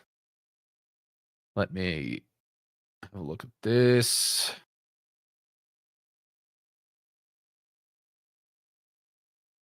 Oh, legend. JG, mate. If you're still here, I just got your message. What a legend. I'll get that extension sorted for you guys soon. I won't do it now though, just because there's a fair few comments that we want to get through. So let's get back to this. Kaz, can you look at him now? Prob's not going to be nearly 600k. He's my favorite player. I won't touch it. Doesn't blah blah blah. Best rested or worst at some stage. Go pick that. Yeah, if this is regarding like Libba, I'm fairly sure it is. Then yeah, it's or Dale. Overall though, right? Because it says, honestly, if he's your favorite player, then yeah, I'd bring him in. Just be prepared for another trade to get him out if the worst happens. Bonus, but yeah. This is the thing, right? There's a balance in Supercoach where it comes from like, do you want to actually enjoy it, or do you want to be stressed out of your head every week, stat watching on one screen and watching the game on the other? Like Supercoach Bro Brad is very much on this of like, don't watch the stats, just try to enjoy the game. Like footy was around a lot longer before Supercoach was, and unless you're a betting man, you probably just enjoyed it and just went for your team. That's all you really cared about. You just cared about if your team had a good win. Now, it's very much I have all these players from all these teams. I need to try and watch all the games, or at least that's like the mentality I sort of take. Because I actually really love watching footy now. I didn't really watch a lot of footy before. I played footy growing up, watched it growing up, and then moved to basketball. And then, yeah, like 2 years ago now, like last season was my first Supercoach season. Crazy, right? Before that, I wasn't really watching too much footy outside of the Geelong or Essendon games because they were really the only 2 teams I was interested in. Now, all of a sudden, I'm like, if I could have 8 monitors up at once and just like having KO on every single one, like full deck of just footy, I 100% would. 100% would. It's an addiction. I'll admit it. But yeah, I think the thing with Libba in particular, touching back onto this point, Dale's a great example of this. A lot of people brought in Dale because they saw what he's ceiling and the scores that he's producing, and they pretty much want them. And that's what we call point chasing. Now, you may not have bought him in for the point chasing reason, more of the value reason, as in 527K, ceiling of 140s. He was looking pretty decent, you know. But what does he give you when you trade him in? Because you're not getting those scores back. So it's a tricky one. If I bought in Dale, I wasn't expecting 120s or 140s. I was hoping for a 110. I bought in Sinclair hoping for a 120, and I got a bloody 160, like most owners did. They got Sinclair. The thing to consider with Liver is there is two, your two main guns in the midfield still to come back. So he will regress indefinitely. Just like Rosie may regress when he gets back to that 128 while Butters is out, but he might go back to that 105, 110. But you don't know. Maybe Butters gets all the tag attention and Rosie keeps popping off. Like, it's speculation. I use that word a lot in my videos because it's what we do. Like, Supercoach should be speculate coach. It's essentially what we're doing. In the same breath on Dale, show what he can do with one kick. There is a world where he becomes sideways options for Sinclair for people who went 100%. There's a world where for the next 3 games or what have you, that Dale outscores Sinclair. It happens. Like some games are just so unpredictable. And some weeks they're just so unpredictable. Who, again, I'm going to keep going back to the trainer point because this kid scored 24 last week and now comes out and scores a 90. Same with Davidson. Davidson scored, a shocking score at some point. I can't remember which one it was. It wasn't great. It wasn't the worst. Like, he scored a 39 first week in, and we're like, oh no, what have we done? Then he comes and kicks a 72. I'm like, oh yeah, that's about where we expect him. And then he comes out and almost doubles it as a 129. Crazy. Dale's a fraud. It's worth burning the trade to get someone else. I mean, hey, this is the thing though, is like, you got to enjoy, you got to try to get some enjoyment out of Supercoach. Like, don't get sucked into the competitiveness like I do. Like, I think if you're not a content creator or you're not doing like head-to-head leagues, which is like very competitive, obviously, just try to enjoy it. Bring in your favorite players. Like, they may not score well, but like, just have fun with it. Like, I got to make it work. He's never done Supercoach before, and I helped him make a team. But I let him decide on what plays he wants to do. And I didn't really say, oh, that's a bad pick. I'm like, hey, do you like him? He's like, oh, yeah, I love him. He played blah, blah, blah, blah. Cool, get him in your team. I have a feeling his team this week is going to outscore mine. Because I know he had the VC on TDK, and I told him to put the captain on Roberts because I knew he had Roberts. I gave him like the must-haves. I don't let him choose the rest of his team. I gave him the VC on TDK, and I said, you captain Roberts right now. You captain him right now. And he's probably going to get a higher score than me. So when I go back into work on Monday, I'm going to be pissed. Jonas, when will the Chris Scott get fined by the AFL? Tom Stewart was never going to play. I think it's a matter of time. I think this sort of like how they could conduct themselves around this, I think it's on a timer. But in the reality of it though, what else is it affecting? Like, yes, it clearly affects us from a Supercoach perspective. It's not against any law. It's Supercoach. But what is it affecting in the AFL world? That's what I'd be interested in. Like, what are the guidelines and bylaws of the AFL structure that they're going against for that? That's what I'd be really curious with. But with Holmes, I was curious about the reins. I didn't go there. 100%. That's what I mean. That's why I chose Dunkley as my captain. The reasoning was sound. O'Connor was brought in, so Neil was probably going to have a quiet game. It was wet, so it was probably going to be a messy game, which more likely aids inside mids for tackles. Let me just have a quick gander. How many tackles did Dunkley have? So Dunkley, he had 6 tackles. This should have been a lot more. This should have been at least 8. Again, the reasoning that we all have for trades and plays is usually pretty sound. Some things you just can't speculate on. You can't predict. It's just, yeah. Yeah, Jack. Hey, Jack, I'm sure if you hang around long enough, you're going to find plenty of non-doggies people to talk about of all dog players. It's on Godfather's video. Yeah, no, I know. I have it installed on another computer, Josh. I just haven't. I use like 3, 4 different computers at all times. Like I've got a work one, I've got a personal laptop, I've got a desktop. Like there's just a lot. So, um, yeah. No, I know where it is. I know where it is. I'm just not going to do it now because I'd rather be engaging with you guys than going off and installing the extension and making it work. Plus, if you guys have it, you guys can go install it as well. So. And the projections can be here or there. I know the extension isn't always accurate and doesn't always work, but it's a great extension. So by all means, as Josh said, go to Godfather, find the video, and download it if you really want to get into details. Jack asked how people are going on tipping this week. I'm an impressive 2 out of 6. See, I'm annoyed because I didn't get my tips in. I didn't start because I was so wrapped up in Supercoach. Absolutely ridiculous. Lachlan, is Bailey Smith a must-have now? Seems champion data loves him. Look, this is my current debate as well because Smith got an 81 off 28% disposal efficiency, 82% time on ground. Look, admittedly, he looked like he still had some legs, like he still had some speed behind him, which is fine.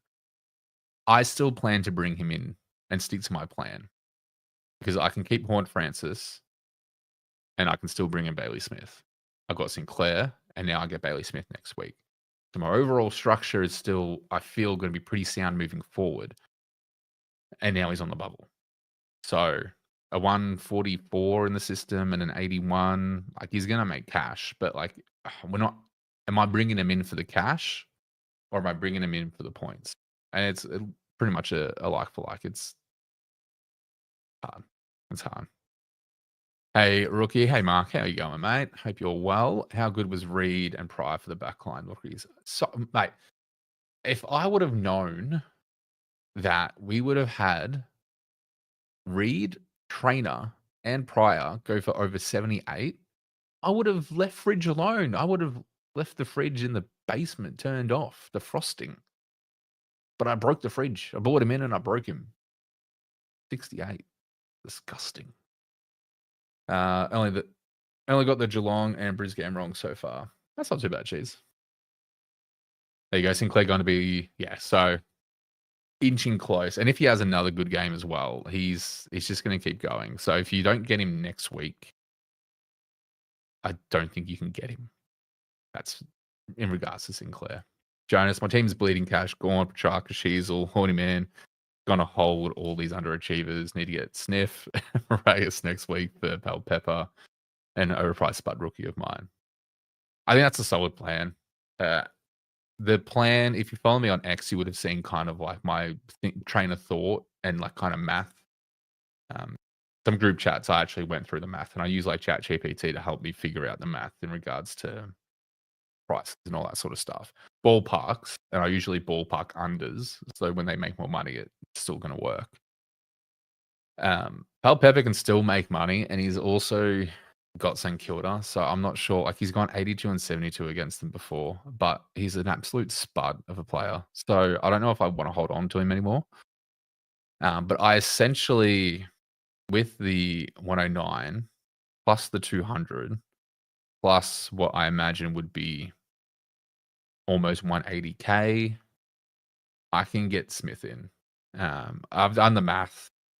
I can get Smith in. Like I can get Pryor to Bice.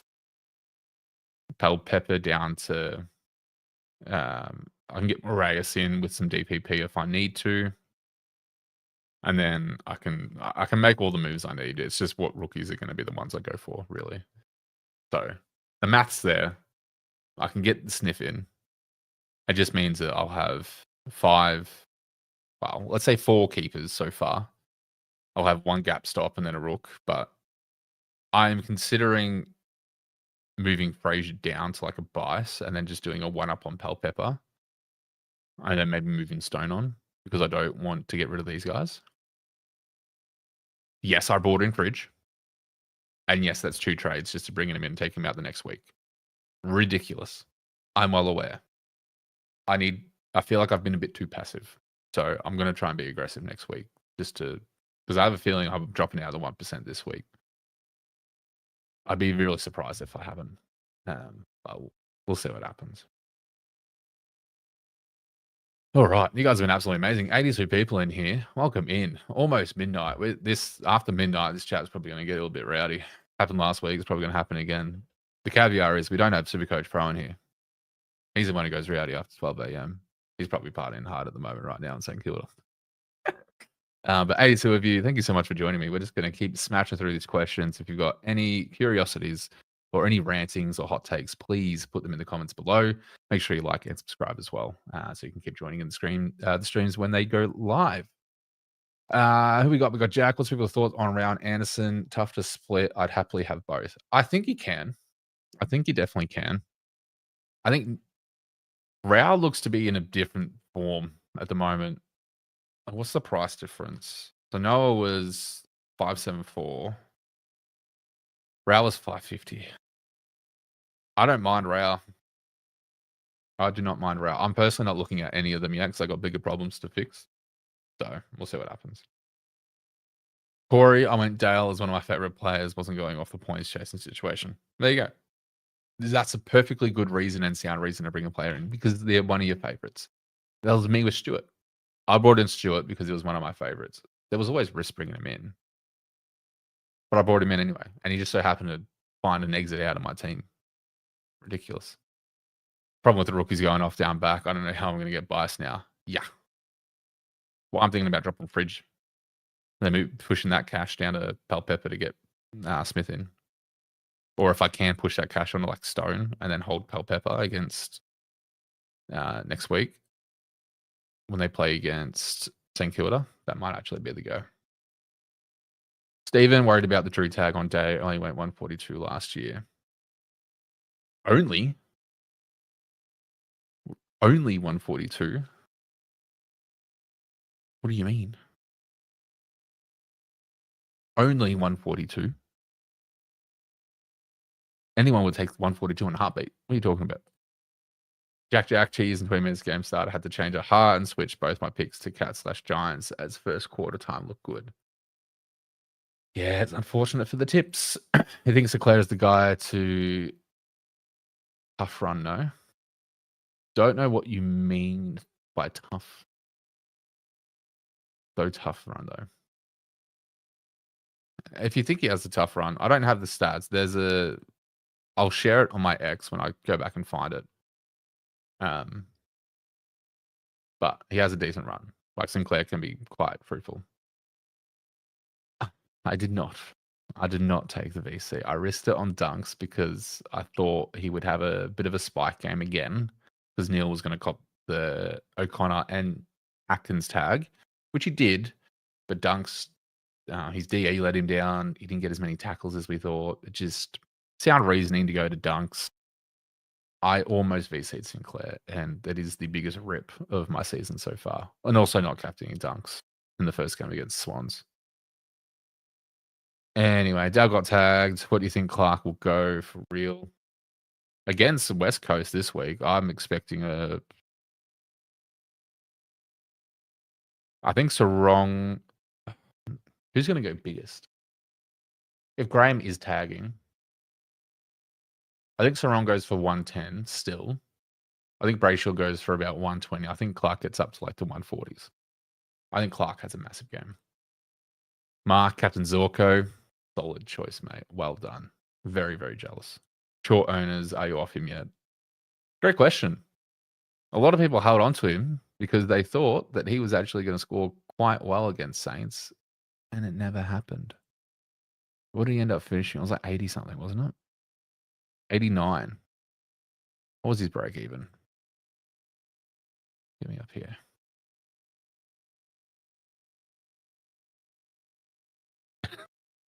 Yeah, that's rough. That is rough. I think the rain stopped. I think it was like 30 minutes or before the game. It wasn't raining during the game. Jonas, I'm not even going to read that comment. You're so wild, bro. Corey Bailey Smith only had like 20 points in the second half, though. This is the thing, right? He has this way of being really quiet, but then somehow scoring well, which is why he has that ceiling. Because if he's consistent enough, then he gets the spike scores. It's so hard. I don't have the extension. Go check out Godfather's video for it. If you guys want, I'll do a video for it at some point, upload it tomorrow. Just a quick 5-minute one, just so everyone's clear on where to find it. 10 clangers for Smith didn't help, definitely didn't. So you take away the clangers, like Smith is actually currently going to be a top 8 forward. I tend to agree with Supercoach Pro on this one. Mark, tipping wise, is 5 out of 6. Hey, that's pretty good. Pretty good. Godfather had Johnson, Stone, Nevitt, Lindsay, Rosie, Richards, Callahan all on field this week. I can't wait to watch his team meeting. He might actually upload it tonight. Because I'm pretty sure he actually did one pretty early on the other night. So I'm actually just going to do a quick check. Oh, he's still here. Love it, mate. JG, what a legend. I hope your team's doing all right. Probably doing a lot better than mine. Mark, yeah, Horny Man out for Sinclair next week. Love it. Make it happen. I think Pal Pepper is just misunderstood. He's just misunderstood. No one gets him. No one understands. He's just a freaky little bold man. Fridge SCK fell so quick. Yeah, I broke him. I broke the fridge. I had to break someone. I'm just glad it wasn't Sinclair. Rookie, you could do something funky like trading out Pal Pepper, Swing Hewitt to your forward lines, Sinclair to mids, and then comes Bias. Yaron, what are you doing? Don't plant ideas like that in my head because that actually sounds ripper.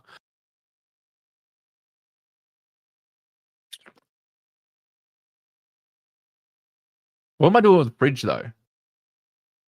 Because what I'll probably put. I still don't trust the trainer 90 to be consistent. I don't know. Maybe for next week, sure. Don't know. Mark, it's 8:50 p.m. here in WA. WA time. What a lifestyle. What a luxury. Thinks on Nick Dacos.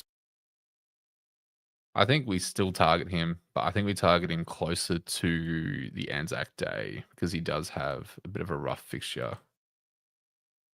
Hewitt, Jordan, might send Berry. They might send Durham to him. Durham, like, we saw what they did to Rosie. Like, they didn't put a hard tag. I actually don't know about this fixture. I don't know. I mean, Dacos is probably a lot better against tag. We'll see. Cheese, going to play some Baldur's Gate. Solid choice. Enjoy Baldur's Gate, mate. Have a good night. I'm sure I will see you around the block on Monday. Peak Gaming right here. Yep. Gerald got rid of Shees, bought in Zorko and Sinclair. Mate, perfect trades. Perfect.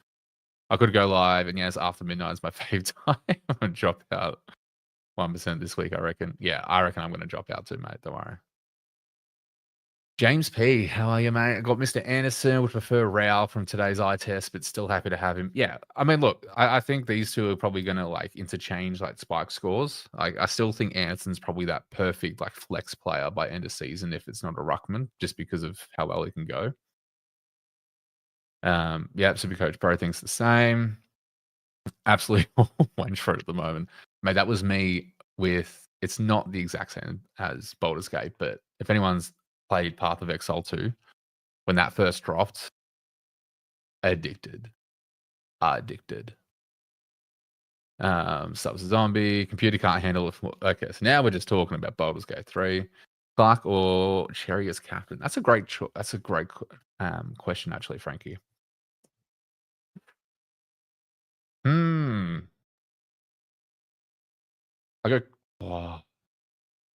gonna go Clark purely because of the ownership. If he pops off, you're ahead. Risk, yes, but I think because of the ownership, he gives you a really nice spike score, and you having captained, like I could have captained Sinclair. I think he'll be ahead. So given the chaos, it could backfire. So I don't want you coming for me if it doesn't work. But Either one is fine. Flip a coin if you have to, but if you wanna get ahead early, go Clark. Throw it out short for Midfield, amazing. Short 57 at halftime, fades every second half. Yeah, I faded him for Dale. Cost me 8 points in a trade. Yeah. She's on notice tomorrow. This is the thing, right? Is if She's doesn't perform well, I might just move him. He's not even a problem at the moment. I don't want him to be a problem. This is my first boost I've used. I don't want to keep using them. I have a similar team to the Scottifather, so I might rage on stream. Mate, I'll be watching. I will happily be watching you rage on stream. Hey, Rookie, you can move Fridge to the flex to get bias. This is why I love you guys. 100% I could. Ralphie, you may have just changed my week next week. Special shout out to you next week because it's probably what's going to happen. Got it for $15 on Nintendo Switch and played it. That's $15 for Baldur's Gate 3. That's nuts.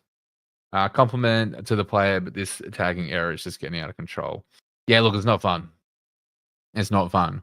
I was talking to a few people actually in the content creator community about how a bit of my theory this season was, I mean, we saw in opening round how prominent the tag was coming in and how useful it is.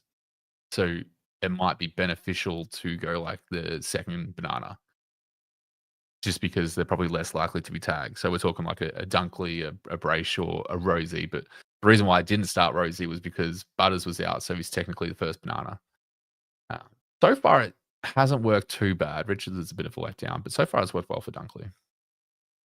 Mikey, Ketwill Day, and Ashcroft and Short, they're all on the chopping block, but earned themselves a few weeks. I still think Short will be good. He scores 60-point halves. Well, I don't think Short did anything to earn his spot, but definitely massive win keeping Day and Ashcroft. So well done. Well, I'm asking myself that now.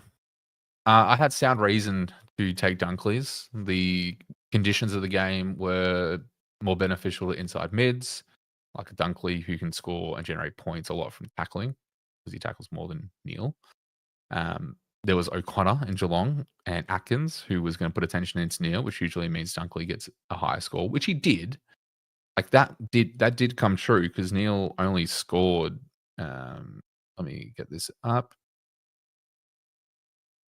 Like Neil only scored, where is he? A 71. This was like he had a ripping last quarter. So he got kissed a little bit. But he had a really quiet game for 3 quarters. And then Dunkley's DE just let us down. So I think it was fine. It was a fine pick as a captain. It just didn't work out. And it happens sometimes. I'm not too upset. Again, I think all my reasoning for my decisions for the trades and for the captaincy options were pretty sound. You got to risk it sometimes. Like a lot of people would have VC'd VC'd or captained McRae. You just got to try and bet against it. I bet against it. It didn't work out. So, who gets tagged? Rel Anderson. I think it depends on the team. If it's Sydney, like they can send like Rowbottom as well, and although Rowbottom probably plays a different line. I think it depends on who's hot. It might switch. Like if they tag Anderson and Rao's going off chain, they'll switch to Rao. So I think either one of them are hot chances. How much do EB games per hour? Non-related. How much? What are you even trying to say, Brad? Yeah. Oh, you like Path of Exile? Yeah. Cheese, this is the second time you've said you're going to go and you haven't gone. Cheese has actually got 2 monitors. He's playing Baldur's Gate on one and just having the stream up on the other. Yeah, Path of Exile 2 is peak gaming, and they're dropping a new update sometime soon, so I'm excited. But so, I used to work at EB Games too, so I do know it was the best discount ever. Here we go. Let's get more back into Supercoach related things before we talk about wages and all that fun stuff. Lucky, maybe we don't bring in any primos that will get tagged anymore. See them get tagged. They weren't. I mean, I don't think so. Like, I still think if they're good primos, you still bring them in, but just have like the understanding and manage your expectations about the fixture on where can you expect. So if you're thinking about bringing in 3 players, and for the next 5 games, 2 of those players have 3 taggable games, and the one player only has 1. That might make up your mind on getting in that player over the other 2 because they're less likely to get tagged, for example. So, see how we go. So we go through things. Ando will get tagged. Okay, use 34 trades. Now have 3 boosts less. So am I thinking this week only 1 trade or 2 keep my boost? Do I keep T Stewart, the Hornyman out? Stewart might be back. So I'm not too sure. I think you just have to wait to see what happens. I am worried now because he is getting old and it was a minor PCL. Like, how easy is that going to be to re-injure? Because he injured it barely doing anything.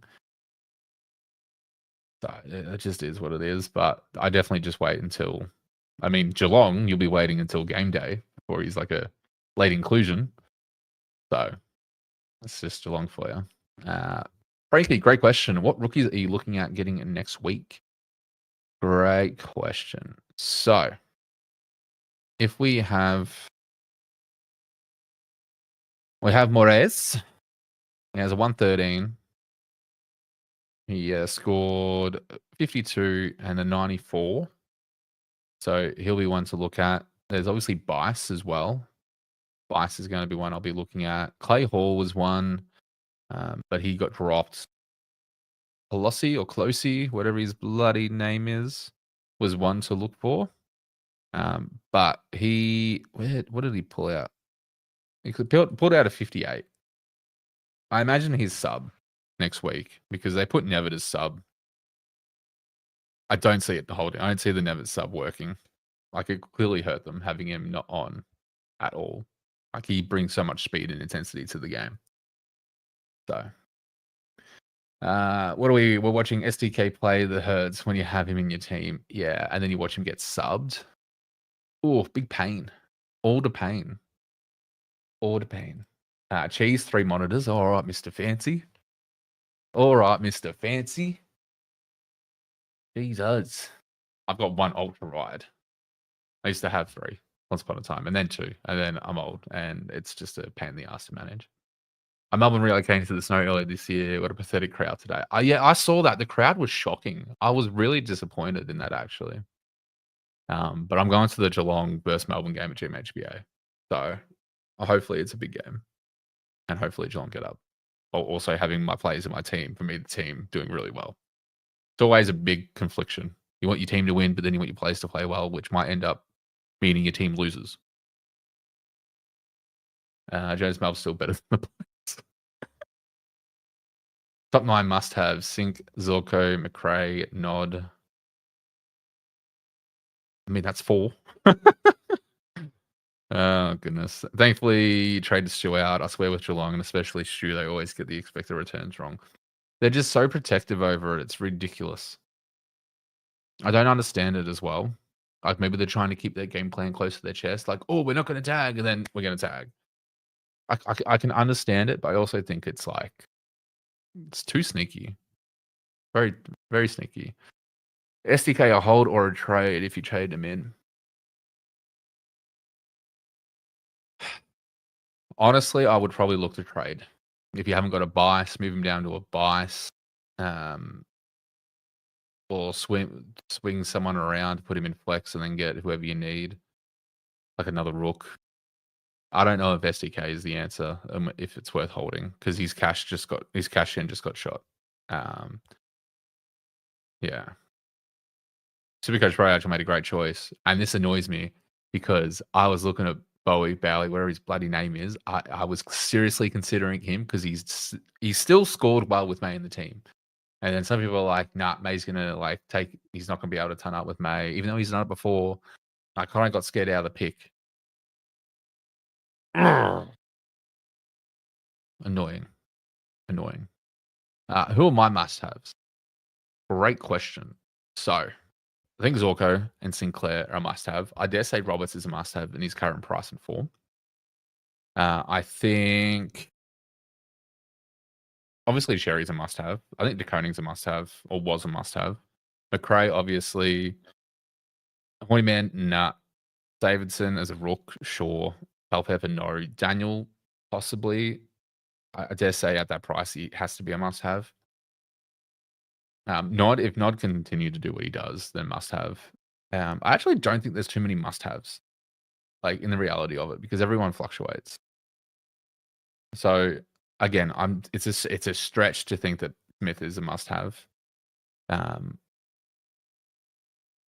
I dare say Rao might be getting like, Anderson and Rao might be getting close to there. I don't think Rosie is an absolute must. Like, he's come back down to earth now, but he definitely could be.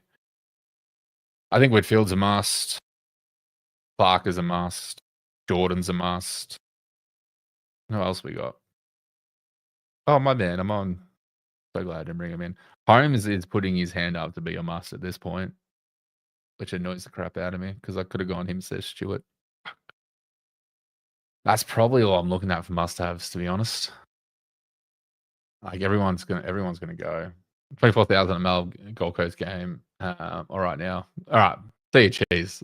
We'll talk to you in 5 minutes when you come join back in. For the round his price, who would you get? Fraser, is he worth it? I would probably look at Bowie or get in if Stewart's out for more than 3 weeks. You could probably still jump on O'Sullivan and still make cash. Who else? At STK, you'd be wanting to go up. I'd be doing whatever you can to try and go up or go down to a rookie. So let's see how we go. Biggest traps. Oh, that's easy. That's Perryman. Fridge, SDK, 40 man's probably a trap. Who else we got? Cunningham could have been a trap. Day could have been a trap. There's a few. When is a good time to bring in Merritt? When he's achievable, when he's bottomed out. That's the only answer that should exist because Merritt is that person that will give you consistent scores, but he always, he gets cheaper. I bought him in at top dollar last season and it hurt. Absolutely hurt. So just wait till his price falls. That's literally all you do. I'm never paying. I don't want to pay over 600K for someone. In trading season, unless he's an absolute must-have, like a Sinclair or a Whitfield or something. Like I'll be doing whatever I can to not and try to get them at their lowest. Even if it is slightly over 600, I might do that rather than paying 630, 640, 650.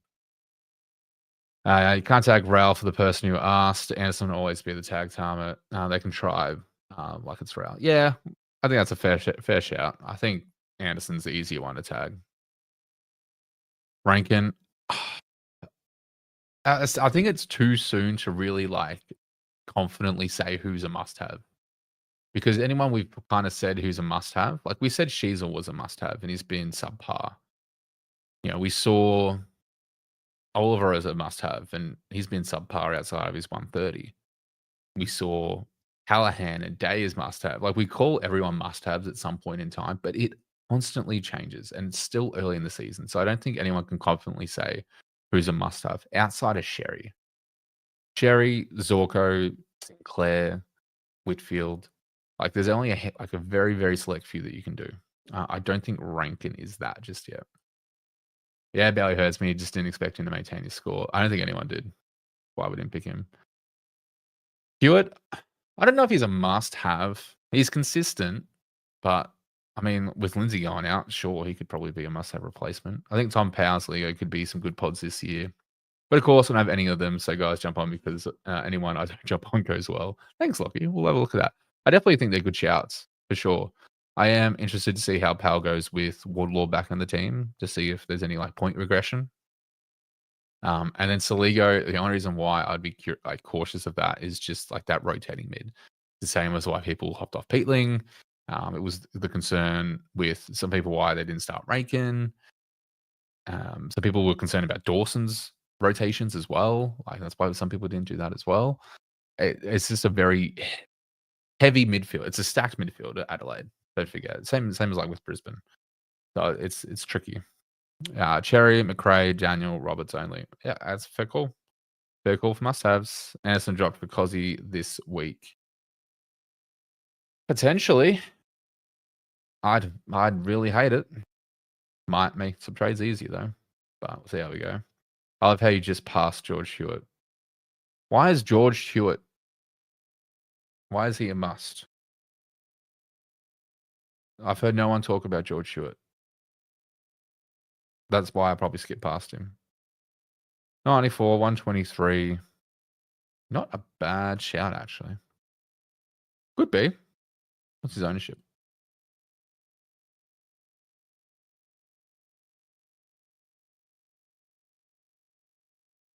That's why people don't own him. He's not even a pod. He's a pure risk pick. No one has him. One team traded him out, and 92 were risky enough to trade him in. I don't know anything about the pick, so he seems like he can do it. Looks good so far, based on off numbers, but no one has him. So it's either a really solid pod pick or a really left field pick that could fail. Mills is a must. I wouldn't say a must yet. We called mid prices a must and they failed. Mills suits that. He's had interrupted. He could go down with injury. We obviously want him to have all the midfield time in the role. I need to see that first before I bring him in.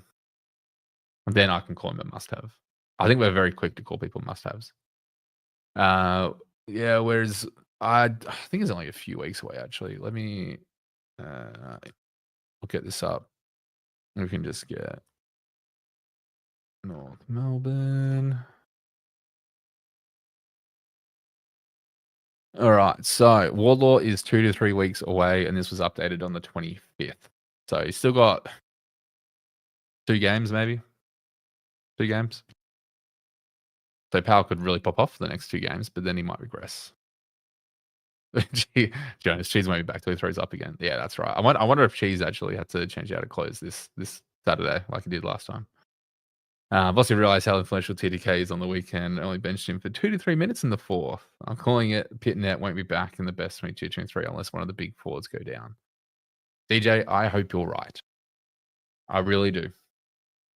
I'd love to hold on to TDK because that ceiling is just amazing. Jack, great if you started Saligo or Powell, but both will have down games like every other bloke at that price. And this is the thing, right? Not everyone can consistently manage like a 130 or whatever. Like there's going to be down games. It's going to happen.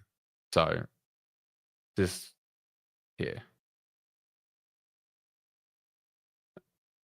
Yeah. Well, here's the thing, Adam. Everyone plays very differently. And it'd be very it's difficult to make recommendations when not looking at a team, but also not understanding one's risk factor with their team. Do they want to have a safe team? Are they playing head-to-head leagues? Are they playing for overall? Do they just want to have fun? As a content creator, like it is a common thing of, hey, do this or do that. The reason why it seems like it's on the fence is because at the end of the day, I want to make it your choice. I don't want to tell you how to structure your team. I don't want to tell you what players to bring in. If you ask between which players, I'll give you pros and cons for both. Because at the end of the day, I'm not building your team. That's you. That's your team. I can give you opinions, for sure, as everyone can. But at the end of the day, your team. I can give you recommendations every day, starting and ending in why. But I'll give you pros and cons for both because at the end of the day, you should have informed decisions about both choices, and it should be on you to make that call.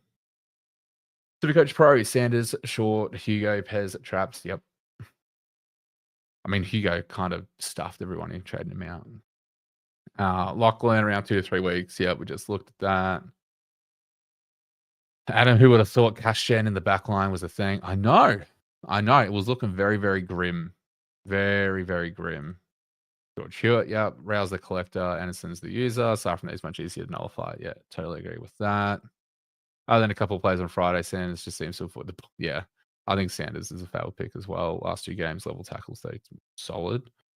And this is the thing though, is that 11 tackles sustainable? And then 32 touches. Dawson captain, Aaron, don't mind it. Go for it.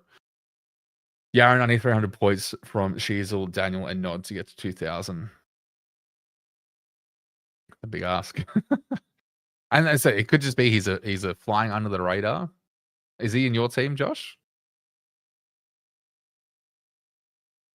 Like, you're talking about George Hewitt like he's in your team. Is he in your team? If not, why isn't he? Should have gone there. Mark, if I've got 13 rookies in my team, so when do I start cutting them and how many should I end up with? I think at the end of the day, like, you wanna be like, your goal is to get as many rookies off field and off bench, and you just wanna get primos, right? So, I think you probably it changed this week, but ideally the most structure that most people were aiming for was one rookie on field and defense and in forward line, and then there seems like the 4 rookie mid structure seems to have worked well just 'cause the was the performing rookies. Lindsay going out potentially changes things. Um, at this point, you could probably go back. You could probably have like 2 in forward and defense and 3 or 4 in your mids for now. But ideally, you want to slowly start rotating them out and getting in like keepers. Yeah, just talking about Hewitt. ETA on Kitty Coleman. Do people what? I'll get out the. I'll just get up the report of recent from the Lions. It was updated 5 days ago. Coleman, TBC. So there's nothing actually like official on when he's meant to come back. This could just be blanketed and they could, you know, could be back in 3 weeks. But blanketed at the moment. S. Darcy knows key forward, but man, he's been popping off 100%. This is the thing. He's a key forward, but damn, he's playing well. Like, he keeps playing like this, he's top 6. 100%. Hewitt has been the inside mid for his whole career. Sure. Sure. As I said, I don't know too much about the pick, so I really can't say anything on it. From what you're saying is, yeah, solid pick. I'm just asking the question. He's not even at 1% ownership. Why? Has he flown under the radar from 175,000 coaches? And is there a reason for it? So we'll see how we go. Flanders on your radar had a down game today. Yeah, I mean, I'm watching him, but I need to see what the role looks like, and I need to see that he's all good. Like, interrupted preseason and all. Like, it's definitely on the watch list. Like, if he gets back to like last season, then yeah, he's definitely going to be up there and potentially a must-have. Yeah, so this is the thing. Shearer, we're definitely not going to get that ceiling game. Not when he's moved a halfback every third quarter, for sure. So moving Shearer to a Hewitt probably seems like a great option based on, you know, the numbers that I've seen and from how you talk about him. For sure, solid move. But yeah, I'm just more curious as to why no one else. I've not really seen anyone mention Hewitt, so we'll see how we go. Could be a good shout. All good, Adam. All good. If you can't get the big 3 rucks gone, Sherry, TDK, who would you look at as a secondary? I think Nank is probably the first one that comes to mind. Nank just looks solid. Outside of that, if Meek cleans up his form, maybe English, maybe Briggs. I don't know. We'd have to see more from them. Noble looks solid in the back line. He's slotted into the Gold Coast side very, very well, I believe. How did he end up going? 120. Ooh. Ooh. He's done very well. What did he score? 421 too. What has he scored so far? 78. Yeah, I haven't really looked too much into Noble, but it could be a good shout. Put in Cherry or Rao next week for the Horny Man. Oh, I mean, it really depends what your midfield looks like and who's your like R2. If it's, I'm assuming it might be like TDK. Maybe you've got a Gorn there. Who's Sherry got next week? Oh, he'll wash Grundy. Yeah, that's a hard one. Then he's got Wits. I'd probably leaning more towards Rao. Yeah, and then they've got Richmond. I'm probably going Rao if I had to really put my money on anyone for some scoring. A big She's a 120. Hasn't been there yet. Daniel 100, Shaw not 80. Every point is 64. Hewitt score well. Well, that's actually very true. Very true. Look at the math, yeah, Aaron. Yeah. I'd love to see Sheasel and Daniel do 100 plus.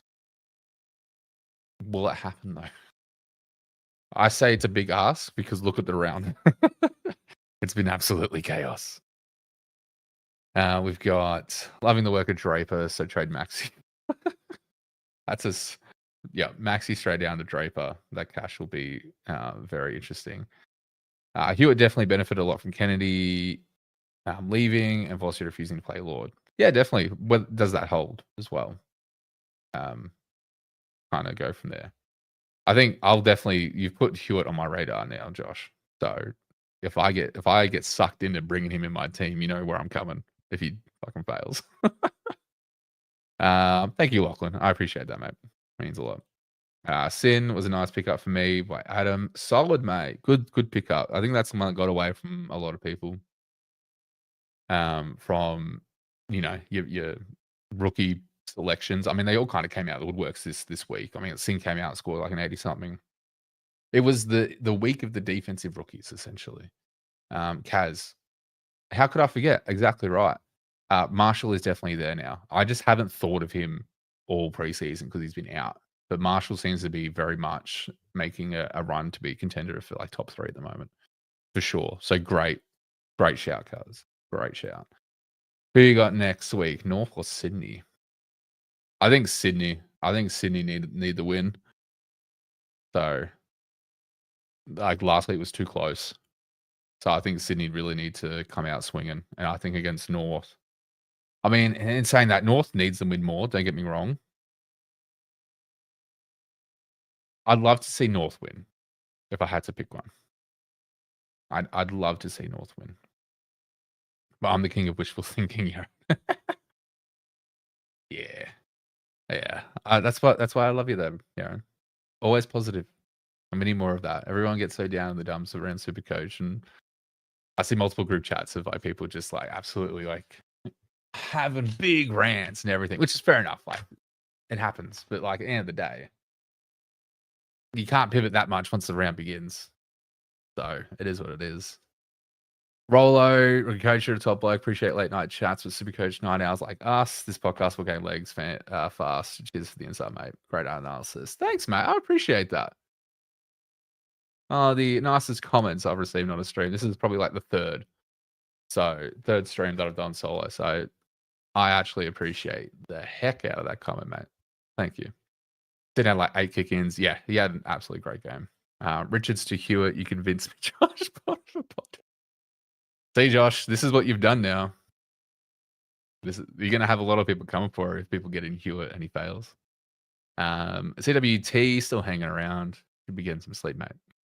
I should probably think about doing that too, actually. Par is going to be somewhere around 19 to 1950 this week with all the current. I don't like you saying that because I'm not even at 1900 projected, mate. So I hope not, because then I'm under par. But I probably deserve under par. Let's be real.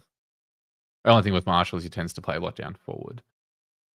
Yeah, but he can also kick goals from that as well. Like that's also part of like the benefit of Marshall is he can convert. CWT's pod barely went pew today. I had a feeling that CWT actually got him in. I can't remember if I saw it being confirmed or not. Kerno, nope, don't do it. Too early. Too early for Kerno for me. I haven't looked at it. Don't plan to look at it. But hey, sure, go for it. I wouldn't do it though. What's the plan with Lindsay? Plan is to wait for Tuesday for confirmed reports on if it's a week off, if it's 2, 3, whatever it might be. If it's like more than 2, it might be a trade out and move into one of the must-haves coming in next week.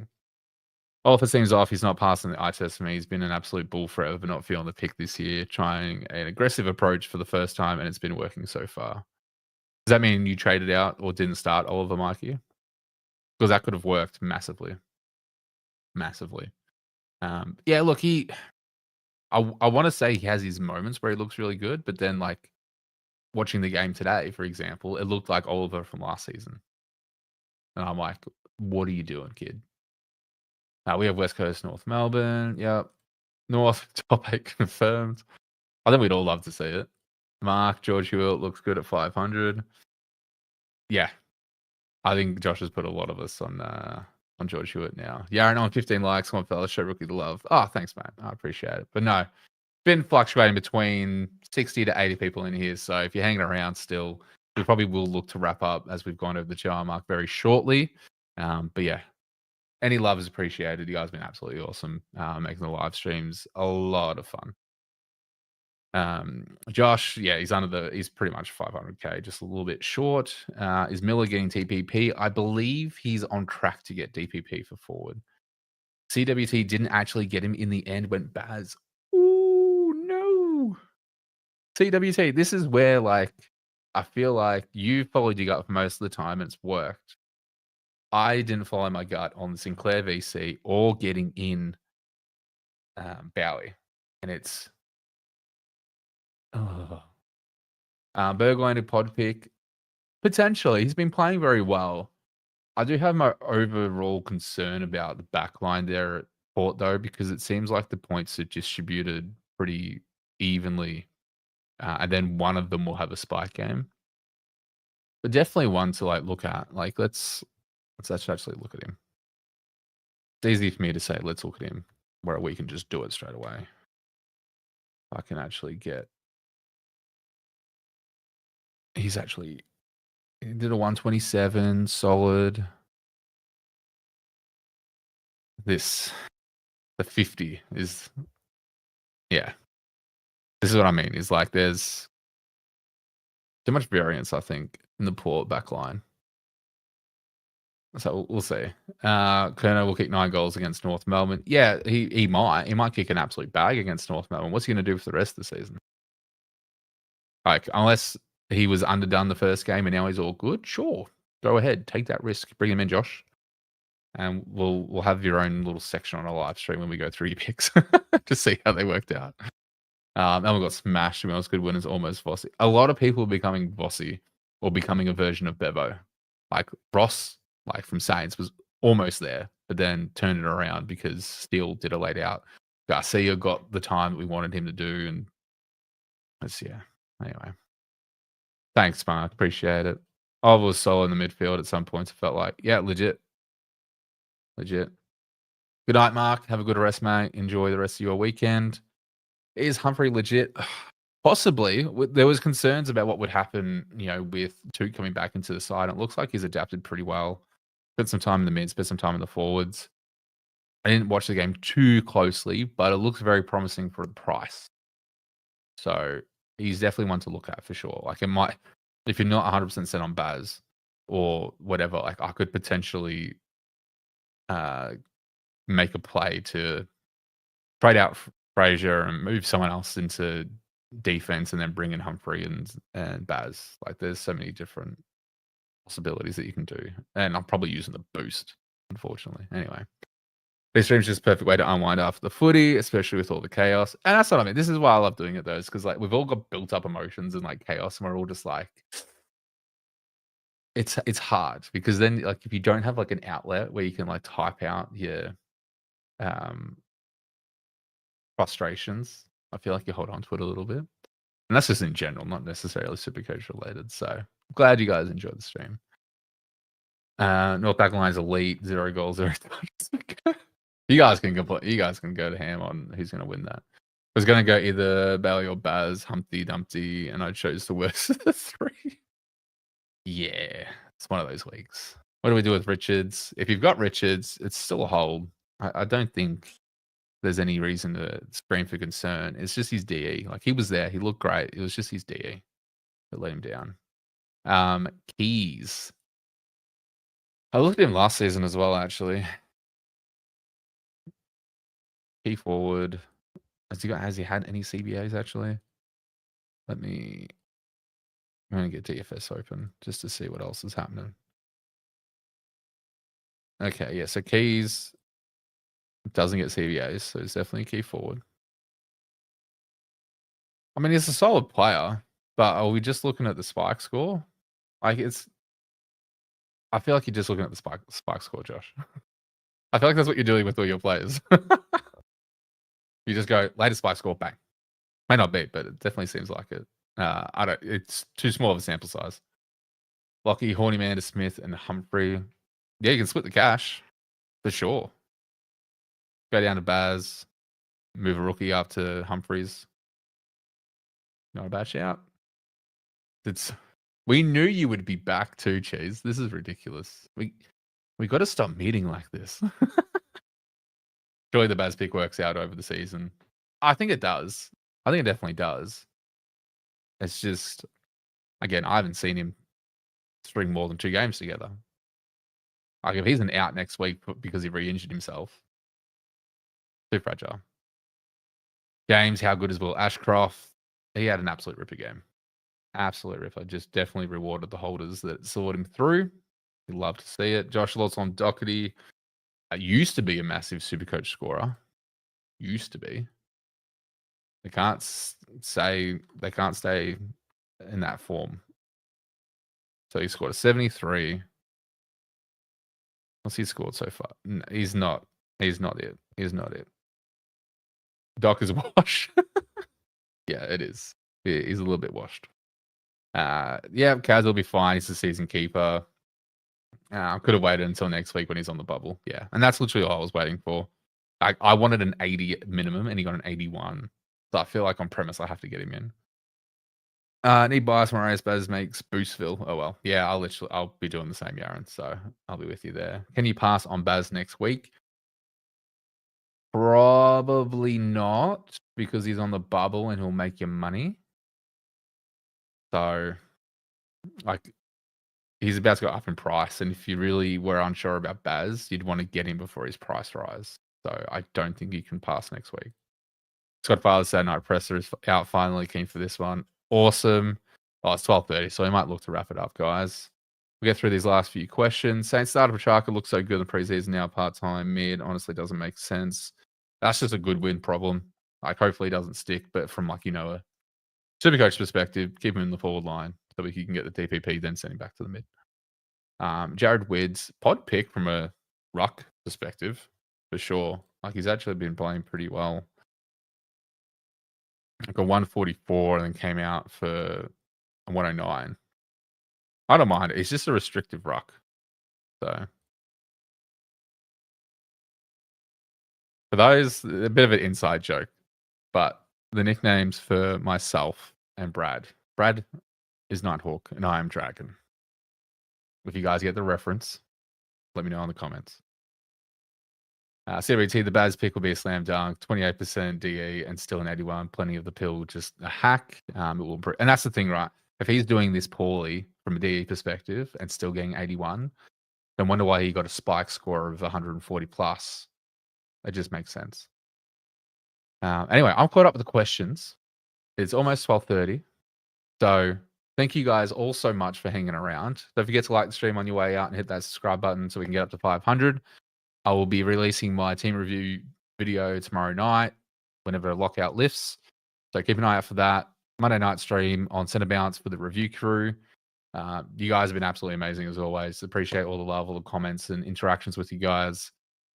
You've made streaming so fun. I was nervous starting it, but you guys have been absolutely sick. So stick around for streams to come during the week. There'll be some Supercoach After Dark ones every now and then, but most likely Saturday nights, where it might be just me or it might be the man Supercoach Pro as well. Yeah. Have a good night, everybody. Good luck for tomorrow. Hopefully the chaos ended in today. And we'll touch base when I see you next. Peace.